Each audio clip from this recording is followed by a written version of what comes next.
is set. The Nürburgring 24 hours is coming up at the end of May, but there are many, many hurdles to be cleared between now and then. This great race builds with every year, started in 1970 and provided highlights ever since around the greatest circuit in the whole world, the Nürburgring Nordschleife. My name is Bruce Jones. I thoroughly enjoy all the races on this, particularly my colleague alongside, Peter Snow. The only thing we could do better is go and take part in the race, Bruce.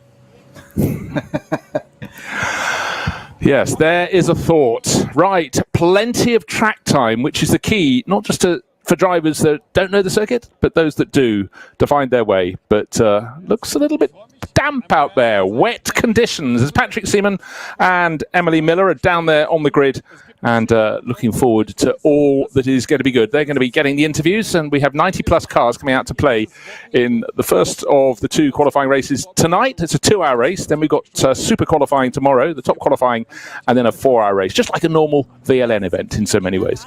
It's quite extraordinary that a 4-hour race is qualifying for the event.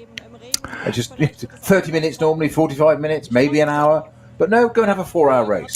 Well, you know what? It gets all the drivers through the system, gives them a chance to work towards what they've got to do in the main event. But the fact that they're having to go out on the wet this evening means they could get some very, very useful experience. But there's so much to manage in this, because we're going to have 100 and XXX cars competing at the end of May. So keeping a handle on all of that is always a very tricky thing. And I have full admiration for the people that are the race director and all the officials that manage not just these races, the top qualifying as well, but the big one at the end of May. But right now, for the teams, the tyre trolleys are being pushed up and down the pit lane. The slick tyres are being put back in the garage. Not of much use, I would suggest, as we get ready to go out onto the grid for this 2-hour race. The grid has already been set, but yes, it's building up. It's building up. It's about track time, and for a lot of the drivers, if they haven't done a lot of races here, they have to have their ring license to take part in the event. But you always have so much to learn. Every day is a different day on the Nordschleife, Snowy. Yeah, because there's just so much to it, isn't there? As we said many a time, 25-kilometre lap, 8 minutes for the top category cars, SP9 as we call them here in the NLS series, GT3 cars as they are. They're not quite a full GT3 car, as in, well, they are, but very, very slightly down-tuned. There's a little bit less aero, tiny bit less power, largely because the magic number for the organisers is that 8-minute lap. They don't really want much going on the 8-minute lap. For various reasons of safety, etc., etc. Now, the track is absolutely soaking. We saw that sign at the exit of the pit lane there, wet race. But it's not raining anymore a great deal. There's a couple of cars going out with wipers on. That's mainly because they're following other cars out, so they've got a bit of spray behind them. So that opens the question of, we've got a bit of qualifying now, and then we've got a 2-hour race. So we've had qualifying already, haven't we? Yeah, we're just ready for the 2-hour race. For the 2-hour race. So is it going to dry out? And of course, it's going to go into the dusk as well. It is. It's already looking very gloomy, but of course, it's local time just coming up towards 10 to 7. So yes, they will have a lot to take in. But right now, it's very much jackets on but hood down for those walking out onto the grid. And for the drivers going around on a site, certainly even at low speed, looking at a Porsche Cayman, we have bit of spray, and one of the cars, unfortunately, the car that was fastest by the looks of things, has taken a spin. Is that the Get Speed one that was fastest? In practice today, it was the Get Speed number 2 that was fastest of all. And just trying to work out which car is side. It's the other Schnitzel. It's another Schnitzelam. It's another Mercedes. It's the Schnitzelam car, number 11, that was very well placed. In fact, it was second fastest. That's why it has 02 on the windscreen. Sorry, that threw me. That's the car shared by Kenneth Heyer, Colin Carasani, Luca Sandro Treffs and Marcel Marshevitz, and it's looking remarkable because it's sitting at 90 degrees to the direction of flow, sitting across the track, having obviously spun as it went around. But all is okay. Yeah. It was a long shot.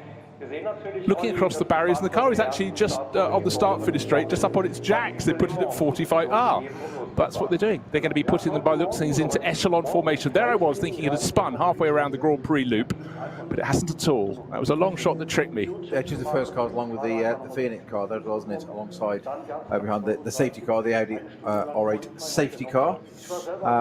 Interesting, that wet race notice at the pit exit is really a notifier that you can you can change tyres on the grid if you wish to. So why anybody would have gone out to anything other than wets, I cannot imagine. But it is an official notification. I've got to check the rules exactly, but it is more to say, if you started on this tyre, we're declaring it is a wet race, you may change onto wets. But I would imagine most of the teams would have probably done that already. I think they'd have triggered it. But tell you what, at school we used to have a red dot that went up in the bursar's window, which meant if it was very hot, above a certain temperature, you could take your tyre off. But I must say, that's the first for me to think a car had a spin, to find out when it went from a different camera that the car was sitting on the start-finish straight, attended by mechanics rather than marshals. But hey-ho, chalk that one up. It was a good call. It's those cunning long shots, isn't it? That's what it was. You said it's the long lens focused in. Yes. And perfectly, just where the number was, where the bottom, we had a man standing in front of it, blocking the number.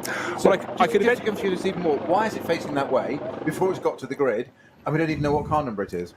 Well, we're now testing us, Jones. Yes, exactly. It said 02 on the windscreen, so right, for those who are going out around the circuit to get a bit of a sighter, one of the many BMW in the junior classes going around now. That's car number 82. It's quite hard to pick out in the dark. It really is quite murky. It's Gitty Tyres sponsored. That's shared by the driver from Beijing. That's Rainy Hay, Andy Yan and Sunny Wong, both from Hong Kong. So that again just shows the international draw of this race. They'll have all had to have earned their ring license to take part, and you know, that is such a draw. They come back again and again, and certainly they will be very short of experience of the Nordschleife in all conditions, but most notably in rain, and rain going into darkness. But who knows what the weather's going to be when we get to the end of the May for the ADAC 24 hours of the Nürburgring. But conditions really are rather nasty out on the circuit. Drivers just trying to decipher and establish exactly how tricky it is out there. And the Dürr Motorsport, yes. Aston Martin car number 69, that's one of the SP9 runners, one of 30 plus, and that's not a bad driver lineup. Phil Dürr of the family and Darren Turner of huge success. He's had a busy few weeks. He put up a picture during the week going, last week I drove a GT3 yes. Aston Martin, a GT1 Aston Martin, a Valkyrie, and a very early Aston Martin. What was the very early one? Was it on a day? Pre-war Aston Martin. Yeah, definitely pre-war, from the 30s. And again, there were lots of those out at the Goodwood members meeting last weekend, and I must say I still have a particular penchant for the Aston Martin Ulster. Such a great looking car. And the ones that Nick Mason's team 10 tenths run are just beyond reproach in terms of their preparation. Wonderful to see those cars out again, and I was very privileged today. I was on a day with Darren Turner at Goodwood just pre that event, and got to drive Sir Malcolm Campbell's 1933 Le Mans Aston Martin around the circuit in its original bluebird blue colour. Wow! But the thing you have to forget about these cars, you have to remember when you get to drive it, is the pedals are the wrong way round. So you've got the clutch on the left, accelerator in the middle, brake on the right. And it's an H-pattern 4-speed gearbox which starts nearest to you and works away towards the left-hand side. Good Lord. So it's very, and you have to drive it. And you have to drive Not it just well. sit in Yes. it. Yes, and do manual advance and retard on the ignition and things like that. So they're much more immersive. I saw Darren enjoyed getting back into a modern GT car where you just press a button, job done. Yeah. So the cars are being lined up in echelon formation. That means they're at 45 degrees to the angle of attack, and tail towards the grandstand side of the circuit, nose towards the pit wall, and it will take quite a while for this all to get into position to get underway. But I must say, the fact there are raindrops, fresh raindrops with every few seconds on the lenses of almost all the cameras that we've looked at so far, which are the ones in and around the pits, the start-finish straight, and a few just around the Grand Prix loop, obviously. Just catching the action as the cars go around to just find out how wet it is. Right, cars at the front of the grid. Two Mercedes on the provisional front row. Well, on the front row, no provision about it. And it's car number 2, which is shared by Adam Christodoulou and Danny Junkerdea. That's Team Gatsby's Mercedes. Now, the man who's very responsible is Walter Hornung, who's the race director. He's standing there, rain on his shoulders and rain on his head without his hood. But standing there putting on a brave face. But he's got a lot to attend to through the course of the 3 days here on the Nordschleife at the qualifying weekend. He's got to make sure everyone's behaving and reaching the standard required. He's got to keep on top of all the changing weather conditions out there. And Emily Miller is drilling him for answers to the questions, but Walter has a huge amount of experience in this, and you could ask for no one better because there is so much to consider. It means, obviously, if you're running a race at a more standard circuit like a Silverstone or a Hockenheim, there is less to consider. But here he has so many permutations and variables with the 170 odd corners around the mighty 25-kilometer Nordschleife. Throw in the weather and anything can happen. And one point that we always talk about when looking at the Nürburgring is the fact that there are so many corners on this lap, but on top of that, there is so little space between the edge of the track once you're on the Nordschleife and the barriers. And today, of course, the grass is wet. Even in the dry, it gives you only the blink of an eye to try and save any moment. But seriously, anybody going over the curbs today might be not just hindering this race, but also the next one as well, which is tomorrow, and taking themselves out of the top shootout as well. Of course, that's it. It's collateral damage. Obviously, curbs, wet, painted, not an ideal mix. And we know that we've said before so many times, there's such a narrow gap at the side of this track on so many parts. Certainly, that initiation, as I call it, going through the Sabine-Schmitz curve from GP circuit onto the Nordschleife, down to the Hats and back. You have not much more than a car's width of grass either side. And of course, the grass is now soaked as well, so it just picks up cars on grass, wet grass, pick up speed. It's not a great idea. I swept Walter Horning down there, checking as well in Germanic fashion, of course, that the you mentioned about the echelon layout of the cars. They have to be at a certain angle. They have to be the back of the car to be 1 meter from the white line you can see at the edge of the track, and the cars need to be 2 meters apart. And if you don't believe me, I have a diagram in the rules. I was fully prepared to believe you, but I also believe the latter element of that as well. Oh, that is a thing of great beauty. So there'll be someone down there with a giant protractor trying to make sure the cars are all sufficient. I said 45 degrees, not 42. And just to show no favouritism in the rules, the cars are indicated and all the cars are the same number to make sure there's no favouritism. That's very good. But if you're just joining us as we prepare for the first of 2 qualifying races this weekend ahead of the Nürburgring 24 hours, which comes to us at the end of May, hopefully in sunshine rather than the rain.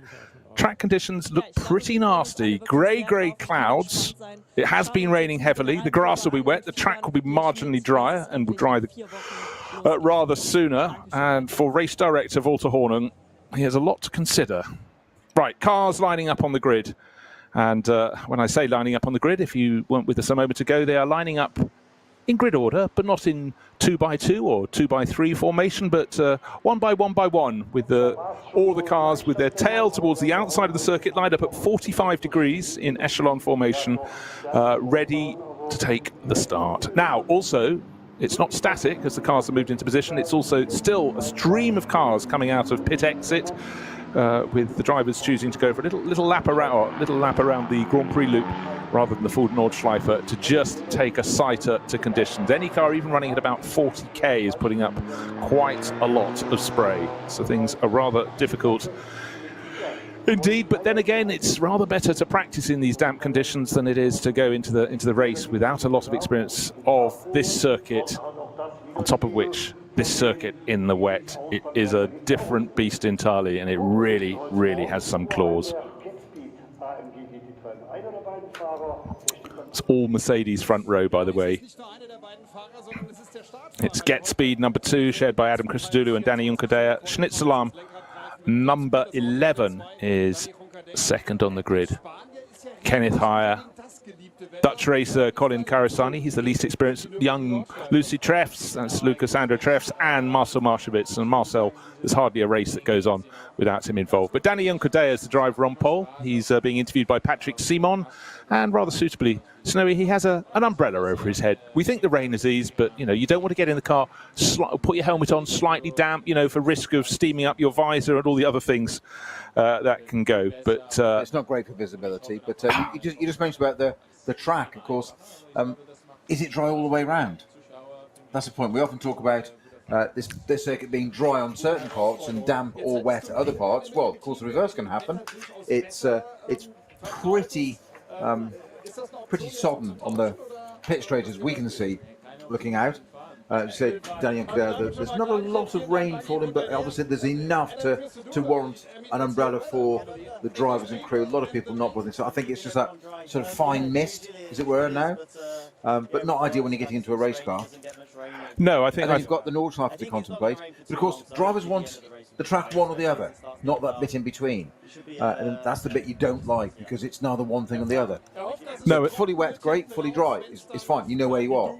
It's a reference. But now, and this is going to change. Of course, then the cars, if the rain stays off, and then we have cars going around, 10 minutes to go.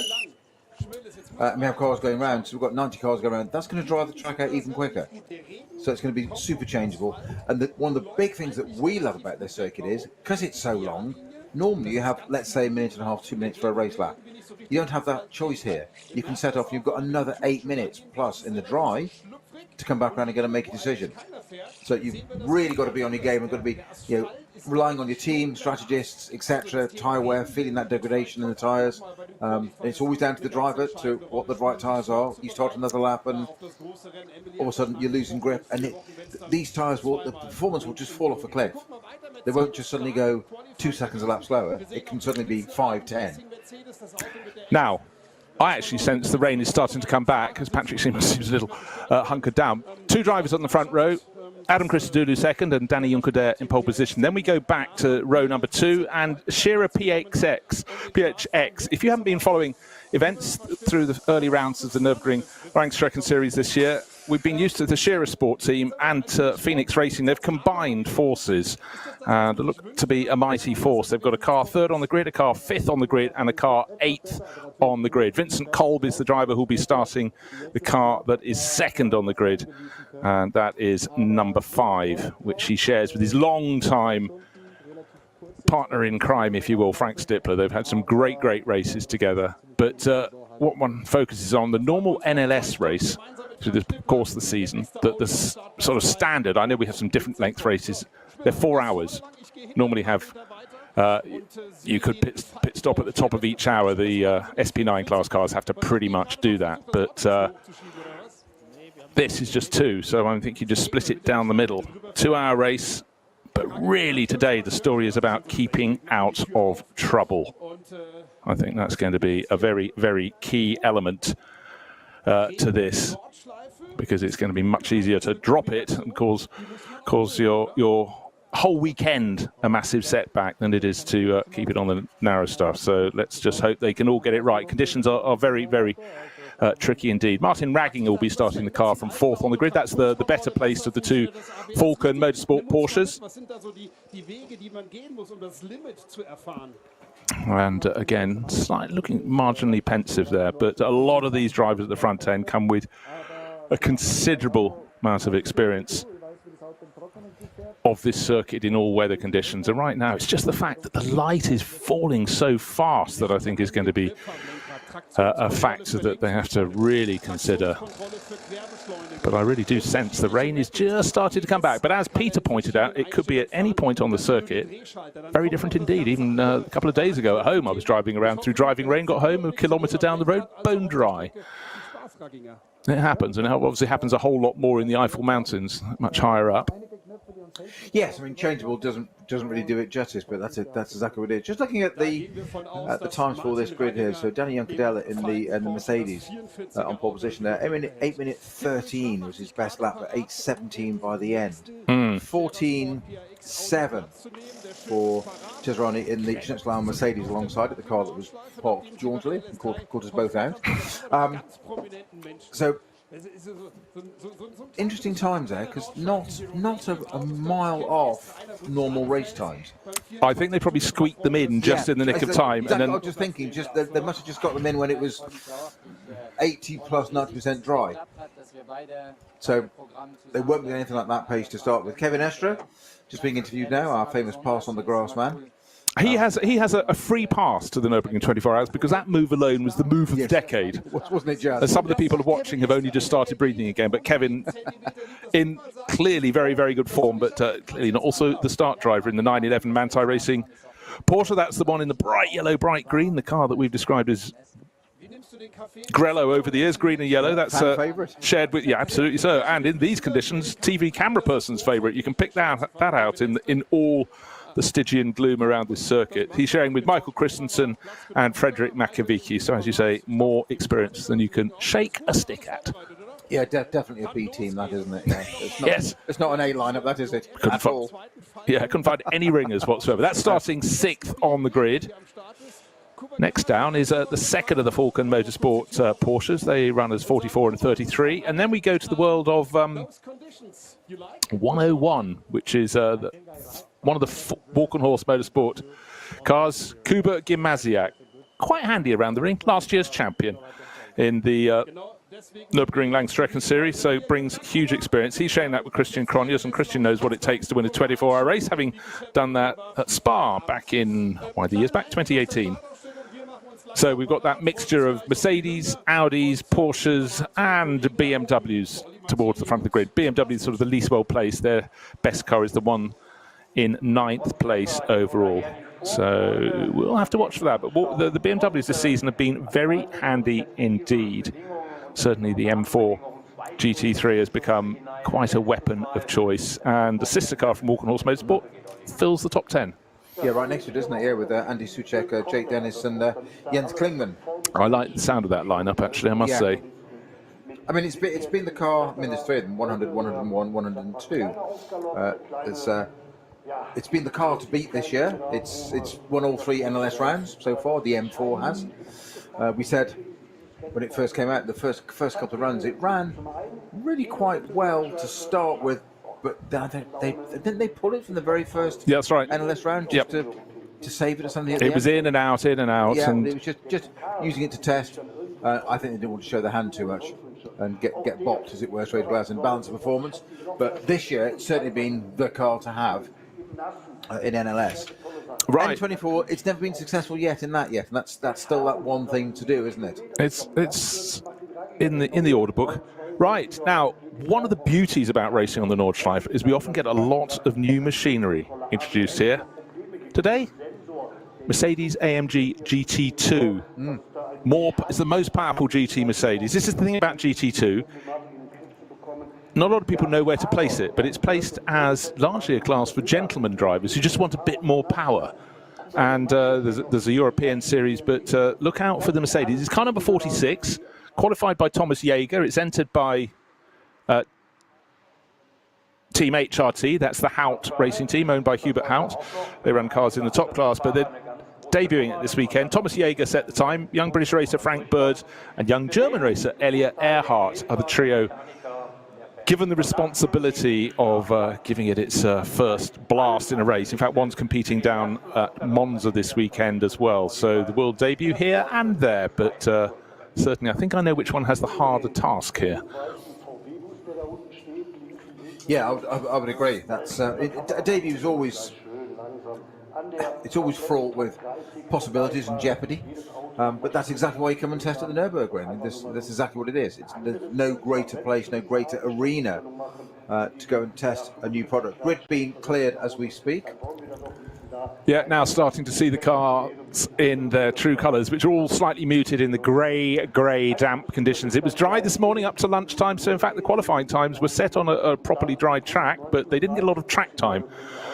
So we'll see what can happen right now. Last few photographers starting to make their way clear, but certainly the cars will kick up a lot of spray when it gets going.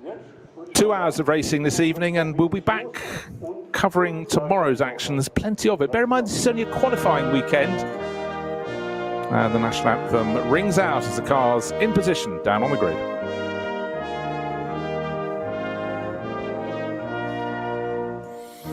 As the lights flash, all coming on, you can see the reflection off the circuit, and certainly for the drivers working their way around at the start of this race, it's going to be a case of being up on their tiptoes. It's going to be very, very tricky indeed. We don't know if the track is fully wet the whole way round, but I think looking at how wet it is on the start-finish straight, we can presume that will definitely be the case for the rest of this circuit. This wasn't a little shower that came through. This was a full inundation, if you will.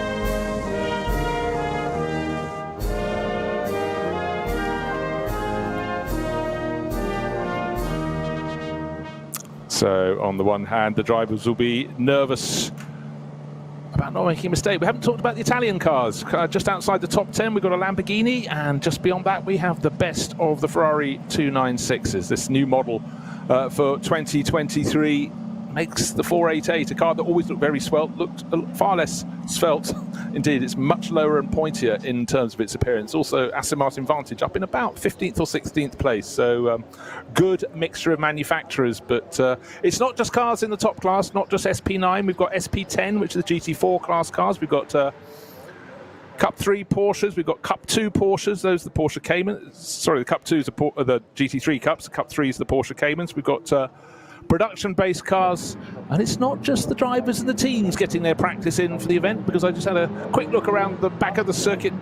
The campers are there as well, just testing that their barbecues are going to work come the summer and the warmer months here. So out for the weekend. I think any time the cars are on the Nordschleife, it's a very, very good drive. Yeah, just about driver lineups. You mentioned the 296 GT3 Ferrari there, the replacement for the 488 Evo, which you said was quite a piece of kit anyway. Fricadelli Racing running that car with Earl Bamber, Nicky Katberg and David Pittard at the wheel. The only one in the race this time, no Racing One entry this time, because they're actually focusing on running at Monza this weekend. The life of a GT driver is very, very busy indeed.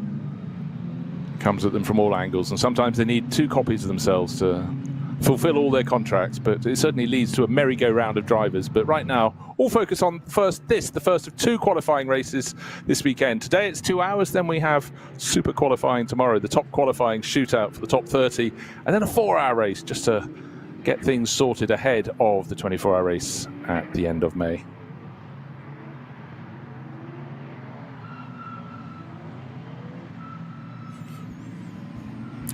Just gonna have a quick look. I did have a list somewhere, Bruce, of who's got what the camera cars are on this weekend. Bear with me, I shall. Okay, and while I'm bearing with you, Peter, the car's running all the way down to the Dunlop hairpin. Of course, we don't get to use that most races here during the season, when they use a sort of cut through on the Grand Prix circuit after turn 4, a little short straight, and then they head out into the country onto the Nordschleife. Here they go the whole way down the hill, and I tell you, if you've never been to the Nürburgring and you've only seen it on TV, it looks like a bit of a slope down to the Dunlop hairpin. It really is quite one if you decide to do a track walk. That certainly would work the muscles as you were coming back up the slope again. It's quite a drop down there, and a huge hairpin there. That fantastic S there, the Schumacher S, so that's quite extraordinary. A lot of spray, and they're certainly not running anywhere near race pace at the moment. Everybody's got the wipers on, as you can imagine. So quality field of cars here. 30 plus cars in the top class, and for the others as well, it's about experience, it's about track time. And there's a Mercedes GT2 class car, 2 of them in the race. There's also, one a little bit further back running the SPX class, another one from Team Schnitzeler, Michael Grenier, Colin Carosini, who's driving 2 cars this weekend, Merrick Bockman and Jamo Hertling.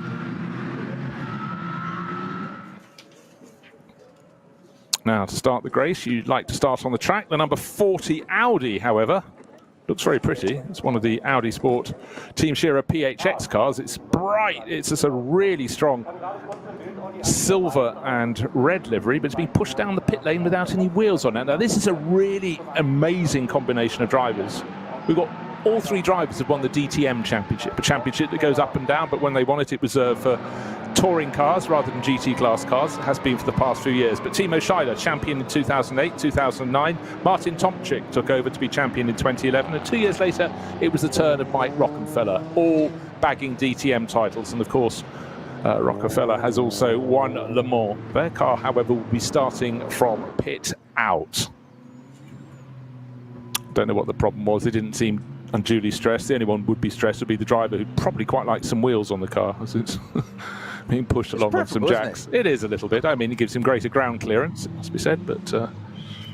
Just flicking back to the camera cars very quickly before we've got it for you, Bruce. It's the number 31 Mercedes from Get Speed, the pole position car. Is cameras on board, and Falcon Motorsports Porsche, Audi 40, and the junior team 72 and 44. So they've got camera cars on our top category.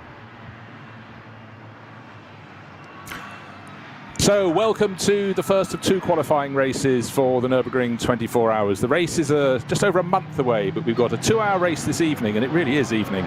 at the Nürburgring, and then we will head to some very special qualifying shootouts tomorrow with top qualifying for the top 30 runners, and then we'll have a 4-hour race tomorrow afternoon. So the drivers get to qualify in all conditions, probably all shades of light, but we cannot wait to see what happens this evening and this evening alone. It's not a case of only damage limitation, but to be a hero that turns to a zero could be a really unfortunate thing. Conditions are conducive, they're not easy conditions whatsoever, and a lot of drivers would have had that dicky bird, the word from the team boss just telling them what he expects from them. He doesn't expect them to put it into the wall.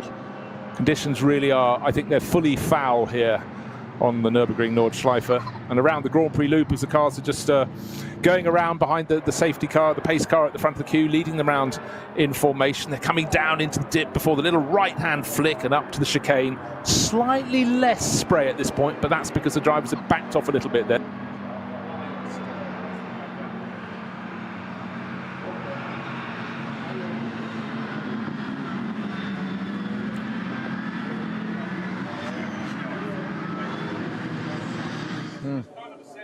That's a Conrad Motorsport, yeah.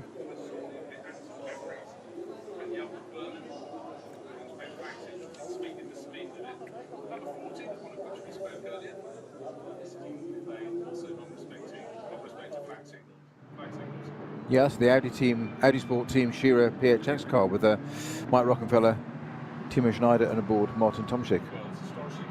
Yeah. Yeah.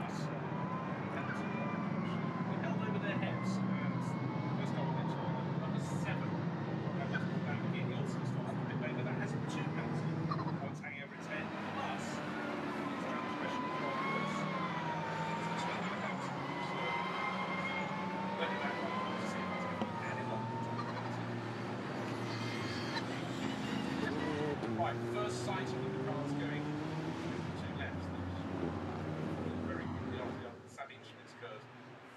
First 30 or so cars have been through that. Now they're going out onto the Nordschleife. So it's very, very wet. So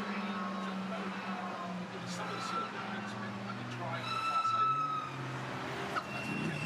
then again, you decided to set up a new car to do a full wet race. The last thing you want is to have half a track being tried. So drivers want to see what's like ahead of them.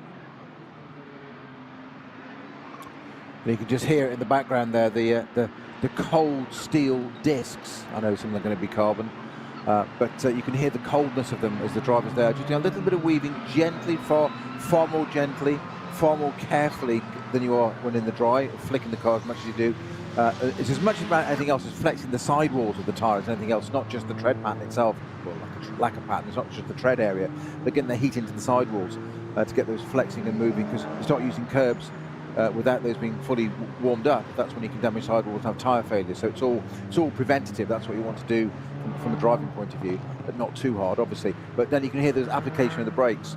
They're quite often, I remember doing this quite a lot on these laps, not on a circuit quite this long, but you do quite a lot of left foot braking and accelerate against the brakes to get a lot of heat into them, but also get the engine up to temperature, because a lot of induction in a higher gear where it can't move, it helps the engine get a lot hotter quicker, get up to temperature.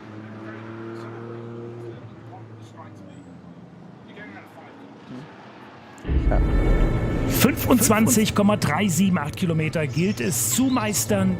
Oh my gosh, this track is just incredible. This is such a fun place. I'm sure it's amazing out there. This is the whole point of data collection and what you do, and experience talking to other drivers that are experienced on this circuit and how to operate it. And of course, your teams and your strategists know how to do it, and the teams will tell drivers exactly what to be doing here. But you will certainly probably that first bit, hats and back, and get a feel of it. At the same time, the driver's going to be looking at the circuit and seeing where it's wet, where there's potentially standing water, is there any running water?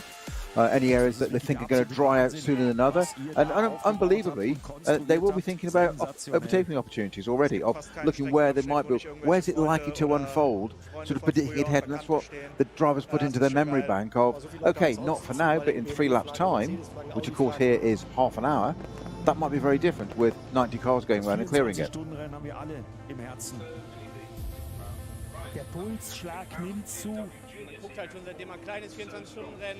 Last year and this year, we'll be starting from the pits, not for any penalty problem, but unfortunately for them, well, actually, luckily for us, no penalty problem. That will start from the pits, but that's going to be carrying one of our wireless cameras, one of the onboard cameras. So that should be quite a chase as it comes up from the tail of the field, presumably running alongside the other two that are starting from the pits, which, as we mentioned, were cars number 7 and 40. Number 40 being one of the Shearer PHX Audis. That's the one filled with DTM champions of the past. And number 7, Conrad Motorsports Lamborghini Huracan, shared by Axel Jeffries and Dutch racer Jelmer Berman.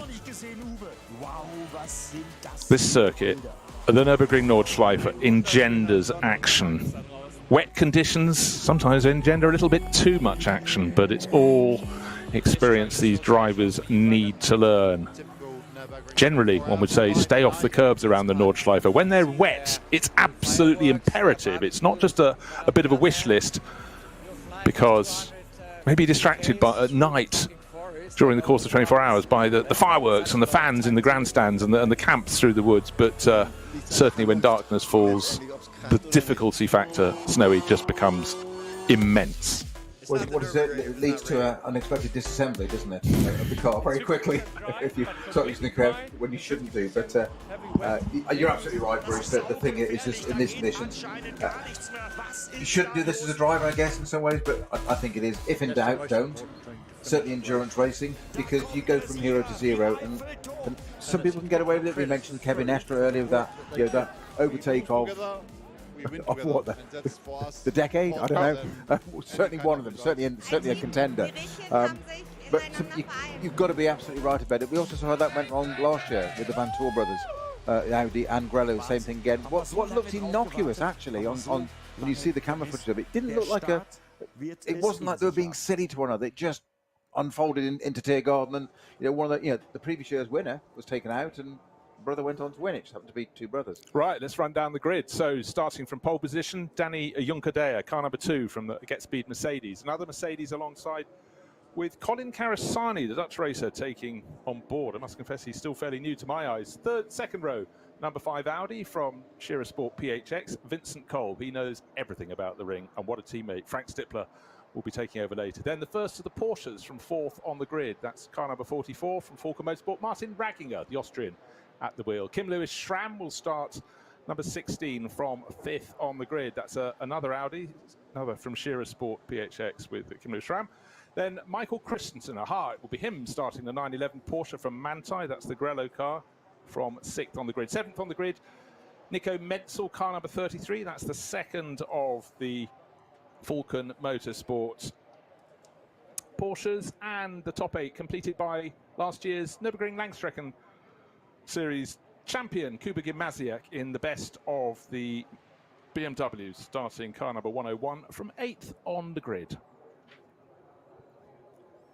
So look out for Kuba. He really has grown in strength over the past handful of years, and strength and confidence, great things to have when you're a racing driver. Yeah, and don't forget also switch manufacturer over the winter. Has gone from being an Audi driver to BMW, as in mid-engine to front engine, a whole different concept, and seems to have adapted him rather well. Doesn't seem to have slowed him down, does it? Hasn't he done nicely? Yes, I actually thought, well, it might take a round or two. He certainly delivered some just super consistent performances through the course of all of last year, and anybody who competes in the Nürburgring Langstrecken Series gets to race in the hot, in the cold, in the in-between, in the wet, the dry, the dark, and certainly came out on top, and really, went up many positions in my estimation of him. But looking at the driver on pole position, Danny Junkerdea, he has hardly put a wheel wrong. Last year, he was the Intercontinental GT Challenge champion, often showing with the likes of Jules Gounon and Raffaele Marciello, creme de la creme of people competing in Mercedes GT3s. So he certainly is on fine form. 9th on the grid will be the second of the Walk on Horse Motorsport BMWs, and with that the Spanish driver, Spanish-Austrian driver actually, Andy Soucek, and the top 10 completed by car number 24. If you're a Porsche fan, you'll like this one. It's Lion Speed by Car Collection. It will have none other than Matt Campbell, the very talented Australian, at the wheel. He's showing that with the other Cole, Patrick Pile, and Mathieu Jaminet. Mathieu just is very much on Porsche's books as one of their stars. Then the Lamborghini that we did espy out there on grid is not the Conrad one. That's starting from the pit lane. It's from AB Sportline with Kelvin van der Linde. Traditionally see him in Audis, but of course it's fairly similar. The Lamborghini Huracan, same underpinnings. Here's sharing that with Ferdinand Stuck. That name rings a bell, doesn't it? Of course, as Snowy knows so very well indeed, that Hans-Joachim Stuck, when this race kicked off in 1970, took victory with Clemens Schickenstantz. There we are, a BMW. Who nobody remembers. I do, because I remember trying to spell his name. Very tricky indeed. Have you marked it yet? Yeah, no, nowhere near. Right, and we've got the first of the GT2 Mercedes, these brand new cars, starting the second group of qualifying on pole position, Michael Grenier. And the second of them, the second of these brand new GT2 Mercedes will start second with Frank Bird. This is Group 2. Then they're sharing with other cars from, we've got Cup 2 Porsches, and the best of those is Michele Di Martino, who's kicking off in car number 184 from third in the second group of cars. And car 184 comes from Kay Kramer Racing, having a really, really strong season. Car 125 is fourth in that second group. That's Huber Motorsport. And the driver at the wheel of that is Kiefer, showing with Verman. And that's Huber Motorsport. Car 161 is fifth in the second group of cars, and that's from another car from Kay Kramer Racing. So they're very well represented. And if you've never watched or listened to any of the long-distance races around the Nürburgring, you do get cars you don't always expect. And it's the mixtures that really entertain, I think, all the fans. There's something for everyone, but the mixture in this second group of cars, you've got cars of GT4 classification, GT2, Cup 2 Porsches, that's the GT3 Cup car. And then you have a whole host of TCR touring cars as well. There's an Opel Astra down towards the tail of that. These are in the production car classes. Hyundai Elantra, Porsche Caymans galore, but a real Catholic mix of cars. Conditions are not improving. I think that's safe to say. The light is very weak indeed, but the cars are coming onto that long drag along the Dotterhöhe back towards Tiergarten and the end of the lap. They're going through Schwalbenschwanz, and that's a corner. The drivers have done almost the entirety of the Nordschleife, bar that drag, that 3-4 kilometre blast back past the Schloss towards the end of the lap. And so many drivers just make a mistake at Schwalbenschwanz, and even if they collect it together, their speed is so reduced for the entirety of the straight. It really, in many ways, is the most important corner of the entire circuit. But I think, you know, over the years, some drivers have just relaxed. Oh, it's all right, I've got to the straight. And then the barrier, and then then the other barrier. So let's hope we have none of that sort of action. But anyhow, fingers crossed. First group of cars getting towards the end of their parade, and the formation lap will be complete. And just to give you a guidance as to the distance between the first group and the rest. First group just come out to the bridge. It's just on the kink as you approach Tiergarten. The second group not in any sight at all. Way, way back behind. And as mentioned, that second group will be led off by the GT2 Mercedes. Brand new, 700 plus horsepower. Just what you want in fading light on a wet Nordschleife. Bring it on. Or maybe that's just me. I don't know. It's fun, Bruce. It's fun. Yeah, I'm not convincing you, am I? No, I think it's immense fun. I'm not entirely sure where to look first. But if you're looking for Mercedes, annoyingly from the front, they're both very dark in hue. The pole starter is almost entirely black, but you have the bright yellow stripes up one side of the bonnet of the Schnitzelar Mercedes, which will be starting alongside with Colin Carasani at the wheel. And just to reiterate, we've got three of the cars that should be in this lead group, starting from the pit lane. Car number 7, 40, and 72. So it's one of the PHX Audis. And an absolute flyer of a start. That was experienced. Danny Juncadea has got 3 car lengths ahead of the other Mercedes, the Schnitzelarm one, as he heads down to turn 1. No concerns from his point of view. Going to be no spray in his face, but behind him they're 3 abreast, and certainly, I said the Grello car stands out. I think we've had at least 2 places gained by Michael Christensen. Let's call it 3 places. He's got, of course, the little cut through. You turn into turn 1, but instead of doubling back through the Mercedes arena, you're cutting out of the Mercedes arena. So you turn right and then almost immediately left, like a very tight S, and then on down the hill, all the way down towards the Dunlop Chiaro, the hairpin at the bottom. So a few of the drivers caught a little bit napping, but the good news is they've stayed on the track. And for the race leader, Danny Juncker there, he's got, I'd say, already a second's advantage. Second place is still the Schnitzelarm Mercedes with Colin Carasani at the wheel.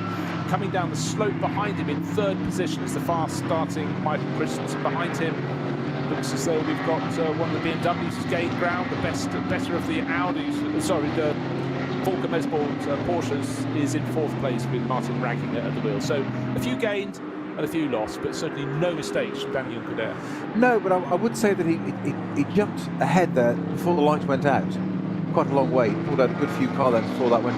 Whether he was just, he's raced his pole position, man, he's got the right to control that, so it kind of is everybody else up to keep up with him. Right. It looks like he pulled ahead, but he was just getting up to a speed when the lights went out. So I would say, bizarrely, the rest of the field were at fault for not keeping up with our pole sitter. Yeah, that's how I'd view it. Because of the pace coming down to start-finish line, they couldn't overtake Colin Carasani. He was just caught napping a little bit. Now Carasani was second, is third, because Michael Christensen, 6th, became 4th at the first corner, then it became 3rd going out of the little cut through. Now he's up into 2nd, so he's got to set off after Danny Juncker there. Kim Lewis Schramm is in 6th place, Kuba Gimasiak 7th, Nico Menzel 8th, Matt Campbell, Andy Suchek completing the top 10 cars through the 2 Sabine Schmitz curves into the even darker areas. The best of the Aston Martins running about 15th position. Darren Turner at the wheel, no surprise there. But drivers definitely on their tiptoes. Colin Carasani falling back a little bit, but still comfortable in 3rd place. Best of BMWs has moved up behind, which is Kuba Gimasiak. Of course it is. Of course he's gaining ground. Just to reiterate, 3 of the cars in this top group, the SP9 runners, were making pit lane starts. Car number 7, which is Conrad Motorsport Lamborghini, for misdemeanors in qualifying. Car number 40, which is one of the Scherer PHX Audis, that's entirely crewed by former DTM champions. And car number 72, the BMW Junior Team M4 GT3. Second group of cars, as I said, headed around by the Mercedes GT2, brand new racers, Cup 2 Porsches, some TCR class cars. They're coming through the final sequence of corners onto the start straight. The Cup 2 Porsches very much looking bottled up behind, but these 2 GT2 Mercedes are leading the second starting group. They should unleash as many of their 700 plus horsepower as they dare in the dry, in this wet condition.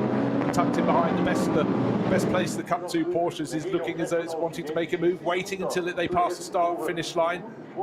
The GT4 Aston Martin getting very, very close to the pit wall, but actually ducking back into about 6th position in that group. But as much as anything, Snowy, I think drivers just want to have visibility, so they're steering as wide as they possibly can.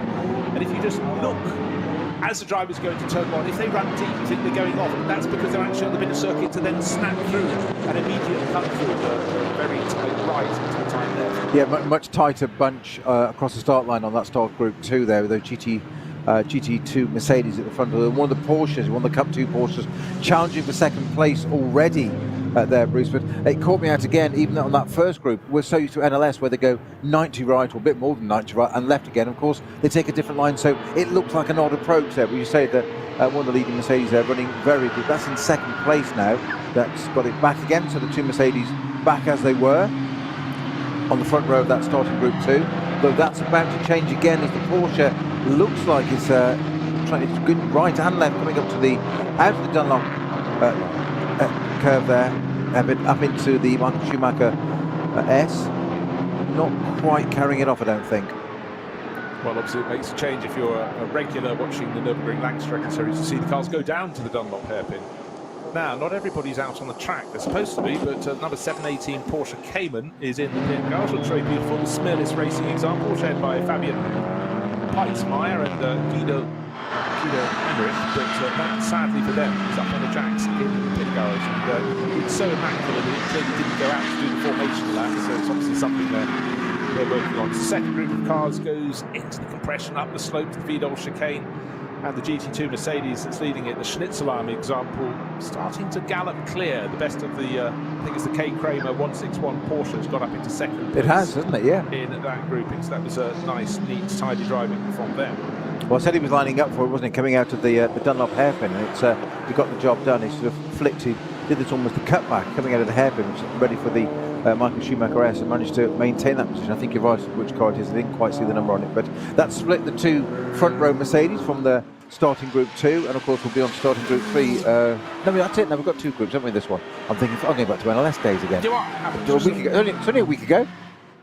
Easy come, easy go. But the important thing there is, I was just looking at the drivers in those GT2 Mercedes, and when you've got Michael Grenier, who's now on sort of Mercedes payroll, in your car, you're expected to not only just get clear, but pull increasing, which is exactly what he's doing.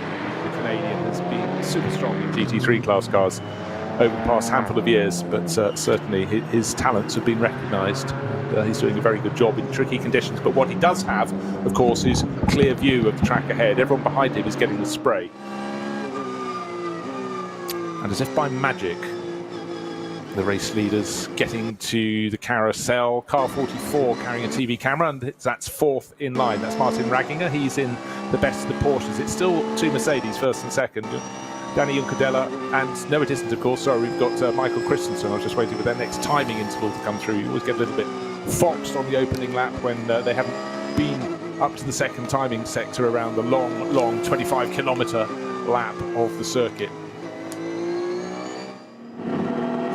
Fans definitely in position out around the circuit, as well as the marshals, and so difficult to pick things out in the spray at the moment. But one person who's having to do that is, we mentioned cars starting from pit exit, car 72, Connor De Filippi, American racer, huge amount of experience. But he had to start from the back of the pack, and he's got a whole 1, 2, 3, 4 cars right in front of him. But at the moment he's trying to probe left and right behind one of the Porsches, sliding a little bit wide to go through Brunchen. He's got the pace to pass, but he hasn't got the place to pass. I think that could be a slogan, couldn't it, or something like that for the Nürburgring. Anyhow, wherever he thinks there's half a gap, because the Porsche in front of him is trying to overtake one of the BMWs, gets up alongside the Walkenhorst car, slides through, so nearly goes into the side of it, but well done the driver. I think there was a tiny bit of contact there. Well, Henry Walkenhorst, it was his car. He didn't really want it to be touched, but very busy through Flansgard, and they go. Connor De Filippi's just got to be careful. He knows this circuit. He's got the pace in the car. That BMW beneath him, very, very strong. But he's got to be sure that Henry Walkenhorst, who's running in SP9, but he's in the SP9 Pro-Am class, has seen where he is. But in Henry's situation, he's now looking at the 3 cars ahead of him, trying to hang on to them. You know, Bruce, it's a bit early. We're 9 minutes into this whole race and the whole weekend. But it's irrespective of what drivers are paid. When you see that kind of work, that's where they earn their money. In that traffic, those conditions, sitting behind there, that close to people, slingshotting, roller coasting there, down through the Stefan Beloff S, and that's where drivers earn their money, and just hats off to them. It's an absolute pleasure to watch and talk about. Indeed. Now, race start. We queried whether Danny Juncadella had jumped the gun. You did. I thought it was fine. I just thought Colin Carasani hadn't reacted, but the start is under investigation. However, as he streaks ever further clear, coming up towards Tiergarten right now, he's finished the Dottinger. That is standard procedure. They always recheck a race start. I didn't necessarily see anything untoward. I was a little bit surprised that the car that was alongside him, the Schnitzelarm Mercedes, didn't get going when they pulled onto the start from the straight. Obviously wasn't allowed to overtake the pole man before the start line, but as Juncadella crosses the start-finish line. The long shot shows no other driver in sight. He's coming down, he's on the brakes. Headlights come into view in the background, yet to finish that opening lap. And what will the gap be? I think you're looking at probably about 8 seconds, waiting for that to be proved, and 11.4 seconds. Yeah, well, that's back to second place, and it's Michael Christensen who gained 4 places. Good job from the Great Dane. And still Colin Carasani holds 3rd place down into turn 1. I mean, that 11-second gap there, Bruce, that's the result of a stellar opening lap from Danny Juncadella. That's got nothing to do with getting a good start. He may have done it, he may not. It's under investigation. As you say, that's standard procedure. There will be something in the regulations to say what time, what speed he got across the line at, etc. But personally, if I was a race steward now looking at this, I'd just say, well, okay, give him a 10-second penalty. He's still a second ahead. He's driven the lap, and it's anything but just skill. I don't like interrupting, but I have to. I just cannot contain myself any further because Kelvin van der Linde is really scorching up the order. He was outside the top 10. I think the AB Sportsline Lamborghini started back in about 14th position. He's just moved up into 5th. Just gone past Cooper Gamasiak. So that is a driver on his toes. Not everybody is happy with life on their tyres on the opening lap because the Shearer Sport PHX crew in the pit lane with the tyre lined up, waiting to play. Now, I just want to have a quick look how far up the order Conor de Filippi got. Did well. Started at the back of the pack. He's got up to 11th place, and the number 5 Audi. Well, that's the one having the tyre change, but it's. I'm just trying to work out why. Well, Vincent Kolb, he started 3rd, but what can we see that is untoward? That's what I can't say. No, because they've changed all 4. Or have they changed the left-hand side, or they just? I can't see why they've done that. It looks like they've changed the left side only. That's because I haven't seen them change the right-hand side. It might have been obscured by our camera view, but it's a strange thing to come in so early. No way did he start on slicks. No. And it certainly set of treading tyres had come off it. If he'd started on slicks, he wouldn't have made it back to the pits yet. No. So, right. So the number 5 Audi underway it is. Obscure one, that, Bruce. We'll come back on that. Well, we've got people looking for things in the pits, but who else has made great gains? We've talked about Matt Campbell moving up the order, car number 24. That's up into 4th place overall, but that's under pressure. That's the line speed by Car Collection Porsche that he's sharing with Mathieu Jaminet, Patrick Pilet and Patrick Kolb. So they're going to be putting probably not all of those drivers in a 2-hour race. I think they'll only use 2 tonight, but maybe all 4 of them tomorrow. And again, there's a lot of horse trading with the entry, not just for this weekend, but for the Nürburgring 24h itself. So just to reiterate, race leader Danny Juncadella, car number 2, started on pole position. The team Get Speed Mercedes across the start-finish line with 1 flying lap, 11.5 seconds clear of Michael Christensen in the Manthey Porsche. 11.5 seconds. That's not bad by anybody's book. We've had many races 4 hours long that have been won by margins of a fraction of that scale. So let's see how it unfolds. But I must say, looking out around the circuit, it started on a wet track. The drivers still getting a lot of spray from the cars ahead of them. Is it raining a tiny little bit? Can't really tell. The light is very, very weak indeed. It's a grey evening. It's a dank evening in the Eiffel Forest. Not a lot of warmth to be had. I sense, though, bit by bit, this track may just start to find a dry line, but it's not going to be any time soon. I would concur with that, Bruce. It's not going to be any time soon, and if at all, this race, to be honest, maybe the last half hour, the last quarter of the race. But I think that's an outside chance moment. I wouldn't even bet your money on it. That's how uncertain I am. Right, so just hearing, thank you very much, Lucas, through down there. Drying wets didn't work, said Ernst Moser, the team boss of Shearer Sport PHX, and boss of Phoenix Racing, but so they changed to full wets. So Vincent Kolb started 3rd on the grid, inside of the 2nd row, took a gamble. This is a team that's not short of experience. Phoenix, in particular, have been super strong in all races on the ring. So what we used to call an intermediate. 25, yeah, exactly. Yeah, dry wets, yeah.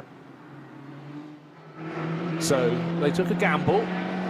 Did well to get it back then. They really, really did. And just looking down the order, Cup 2, by the way, well, it's not a surprise, Michele Di Martino, look down the lineup in that class. He is leading that, but he's now got ahead of Schnitzelam Racing's Michael Grenier, who'd run very strongly, but right now, light is really fading very quickly indeed. TCR class is being led by Manuel Lauk in one of the Hyundais. And SP10, that's GT4 class cars, Josh Burton, Australian racer, long-time racer with the KCMG team now, the team from Hong Kong. Fierce supporters of all things at the Nürburgring. He's sharing with Edoardo Liberati, the Italian, but he's got their Toyota Supra leading GT4 in 26th place overall. Just having a quick look to see if anybody has had any misdemeanors that haven't been picked up. And let's face it, with 170 odd corners, it's just as easy to miss them as it is to catch them. But front-running cars going very nicely indeed. Right, 11.477 seconds between first and second. Look, waiting for the next timing interval. It is a long time in coming. And we will see. Actually, just going back to that decision to run on inters at the start of this race, that was very, very ballsy. And it does seem they were the only ones who tried that, Shearer Sport PHX. And Ernst Moser, with a shrug of his shoulders, the T-box, obviously thought it was worth a go, though. But you have to bank on that level of experience. And the teammate there, Frank Stippler, who's been racing here for 25, 30 years, they've got experience of looking at cloud shape, level of light, and they took a punt. It didn't work, but let's see what happens tomorrow. But certainly the number 5 Audi that started at the head of the pack, well, in 3rd place, right down towards the tail. Now, we were predicting earlier, weren't we, Bruce, about lap times? We're saying 8 minutes is the magic number around here in the dry. 9:31 is the lap time set by race leader Danny Yankadella. So we're a good minute and a half off at the moment. And I said it probably wasn't going to be much under a 10-minute lap. So we'll watch how that drops down. But just saying that, Danny Yankadella at 9:31. Christensen second, 9:42, 45, 46, 47, 47. You're getting the picture here of what like. That is what an absolutely stellar lap in that literally opening lap from Danny Yankadella in that Mercedes. Quite extraordinary. Yeah, he's left the iron on, hasn't he? Exactly, yes. Right, just having a quick translation of what Ernst Moser was saying. He said the inters this is on the number 5 Audi, didn't get to work properly. We're now going to put full wets on. We've said that much so far, but he said the result in this event isn't so important to us. It's more important to grab insights. Of course it is. This is just a qualifying race, and it's just helping towards grid position. But in many ways, if you're the team boss, you have no idea what the weather's going to be, well, in the Eifel Mountains tomorrow, let alone in a month's time. So never mind the next corner. Yeah. So that's the one that matters. Damp conditions. Have a roll of the dice. See how your car handles. See what it's like on those inters. Would it be something they could use in the 24 hours itself? But certainly it's all about gathering data and also being able to harness that data that you've just gleaned. Yes. But right now, Danny Yankadella just running off and hiding. Quite easy to do in the dark in a black Mercedes, going between the dark trees. He's now riding through the carousel. Just a quick update on the ticker on penalties we mentioned just before the race, Bruce. I think the number 7... Jeffries Berman Swift Lamborghini, it may have had that 2-minute penalty added now. Okay, I think it has. That makes sense. And the 100 Valkenhorst BMW Breuer and Trogan has had a penalty added, or it's facing a penalty, hasn't been applied yet, for not standing on all 4 wheels at the 3-minute marker, i.e., as we saw them in that echelon pattern, on the rear jacks, they drop them down. There's a very set procedure for safety for all the personnel and crew involved to make sure they're out of the way. And if it's not there at the right time, then unfortunately it's got one hanging over it. Unfortunately, number 100. It does. But maybe a team boss would go, yeah, well, that's experience, and we'd rather you did it now than you did it come the 24 hours itself.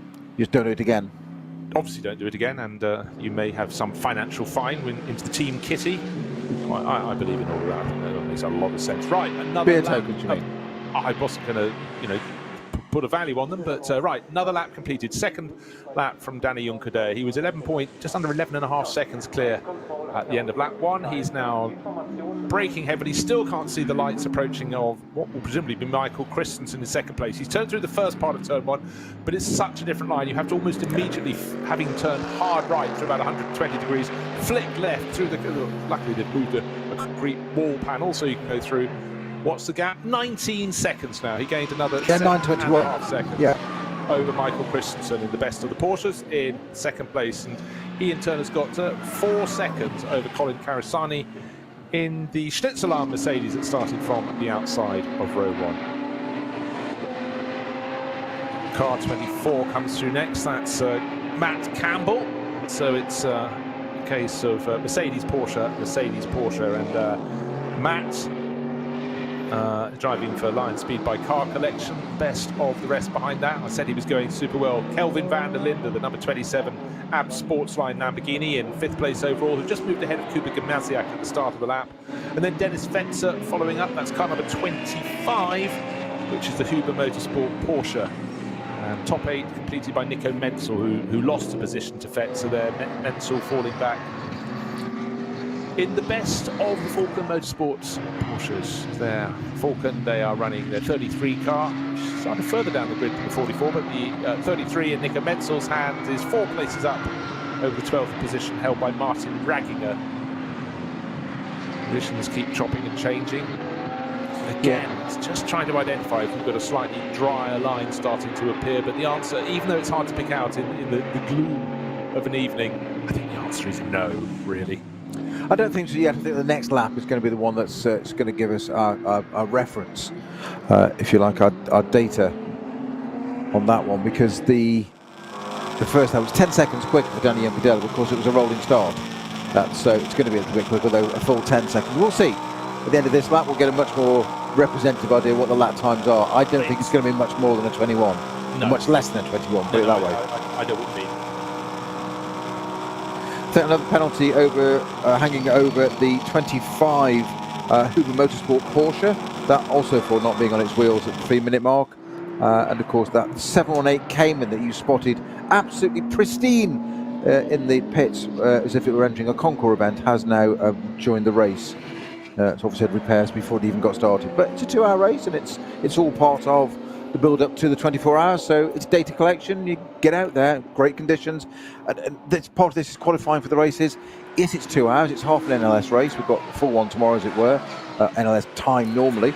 But it's the perfect time to go and get some data for your drivers because it's wet and dark. Right, and we very nearly had one of the BMWs in the barriers there. Tail came out just after Hatzenbach. Turn the TC up then. I think it was Andy Soucek who got it sideways. He's running 11th, and right behind was Martin Ragginger. That would tally.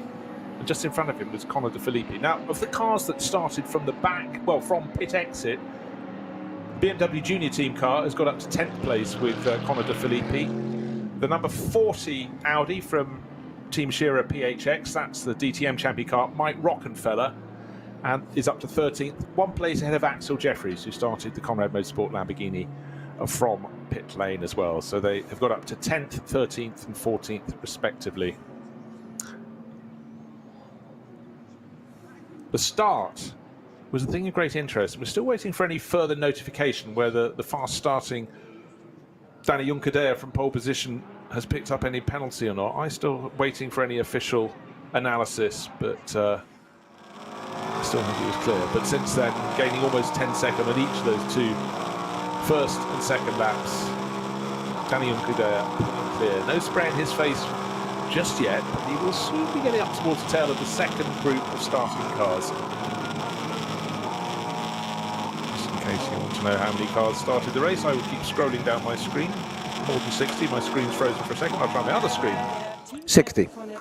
60 cars it is, that's why it stopped there. Running last is the Smurlis Racing 718 Porsche Cayman. We know that, we saw it in the garage. Now, the driver who's going best in this race is Danny Juncadea. The driver who's going second best is 9 places further back. His name is Conor De Filippi, and we're just hearing from his team boss, Stefan Reinholdt, who's done a fantastic job with BMW Junior Team drivers, and they are staunch supporters of all racing on the Nürburgring. So, you know what? For his driver as well, for Conor De Filippi, who needs no further learning on the Nordschleife rather than the extra gain you get on every out. You can never stop learning. Outing here is that he practiced the overtaking bit on the opening lap when the cars were nose to tail, and he picked his way up very nicely, and continues to do so. And I think just trying to see who the next target will be. I reckon that his rate of gain, the next target's probably going to be the Fricadelli Ferrari. Yes, David Pittard is just about a second or 2 ahead of him. So it's 9th for the Ferrari and 10th for that BMW. Of course, the leading BMW, the best placed BMW, is 4 places further up the track. It's 6th overall. That's Kuba Gimasiak. I do sense, might also just be the angle at which the direction which the cars are approaching. The next sequence of corners is a little bit less dark now. We'll keep an eye on track times, but the track seems to have a little less glisten on it now. But it's easy for us to comment on from the warmth of a dry commentary room. Just trying to look where our 296 Ferrari, Fricadelli Ferrari was that we mentioned earlier in going to the grid, where that is in the field now. Just a bit of onboard there with the Fricadelli, it's yeah, 9th place. It is 9th. 9th place, so it's just ahead of the fast rising Conor De Filippi. Right, and by the way, if you are looking for the regular BMW Junior drivers of Harper, Hess and Verhagen, they're not here. Sorry to break that to you. They're down competing in the GT World Challenge at Monza this weekend, but BMW have always had a good rotation of drivers. And a little point that was just made there by Stefan Reinhold, boss of BMW Junior team, was that by starting from the pits, they're carrying 1 more lap of fuel than their rivals, which could work to their advantage when they try to time what should be just the 1 pit stop in this race. What's happening out front? Well, I tell you what, nobody has overtaken our race leader. He's still the race leader, has been since the lights turned green. Danny Juncadea, 11.5 seconds clear at the end of the opening lap, 19 seconds clear at the end of lap 2. And just knocking off the sectors. Time for a few pit visits, and that's not normally what you want with the bonnet up. The 114 Subaru is in the pit then. That's Subaru Technica International with Tim Schrick, Hideki Yamauchi and Takuto Iguchi. Mechanics with head torches on, looking under the bonnet, but not moving at that great pace of a slick pit stop when all is right.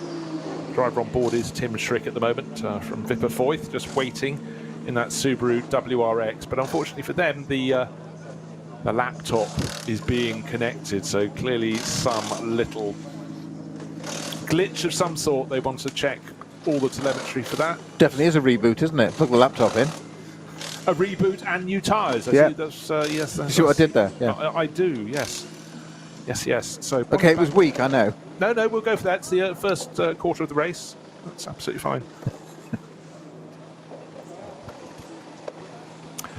Car looks relatively standard. It's running in the SP4T class, so it's not quite as standard as you find on the road, but it's actually, considering it's done 2 laps of the race, it's looking really remarkably clean. I thought the front would be just filthy, but I suppose it's just rain they're getting thrown back at them at this stage in the race. They're not getting too much muck from tyre debris and brake dust.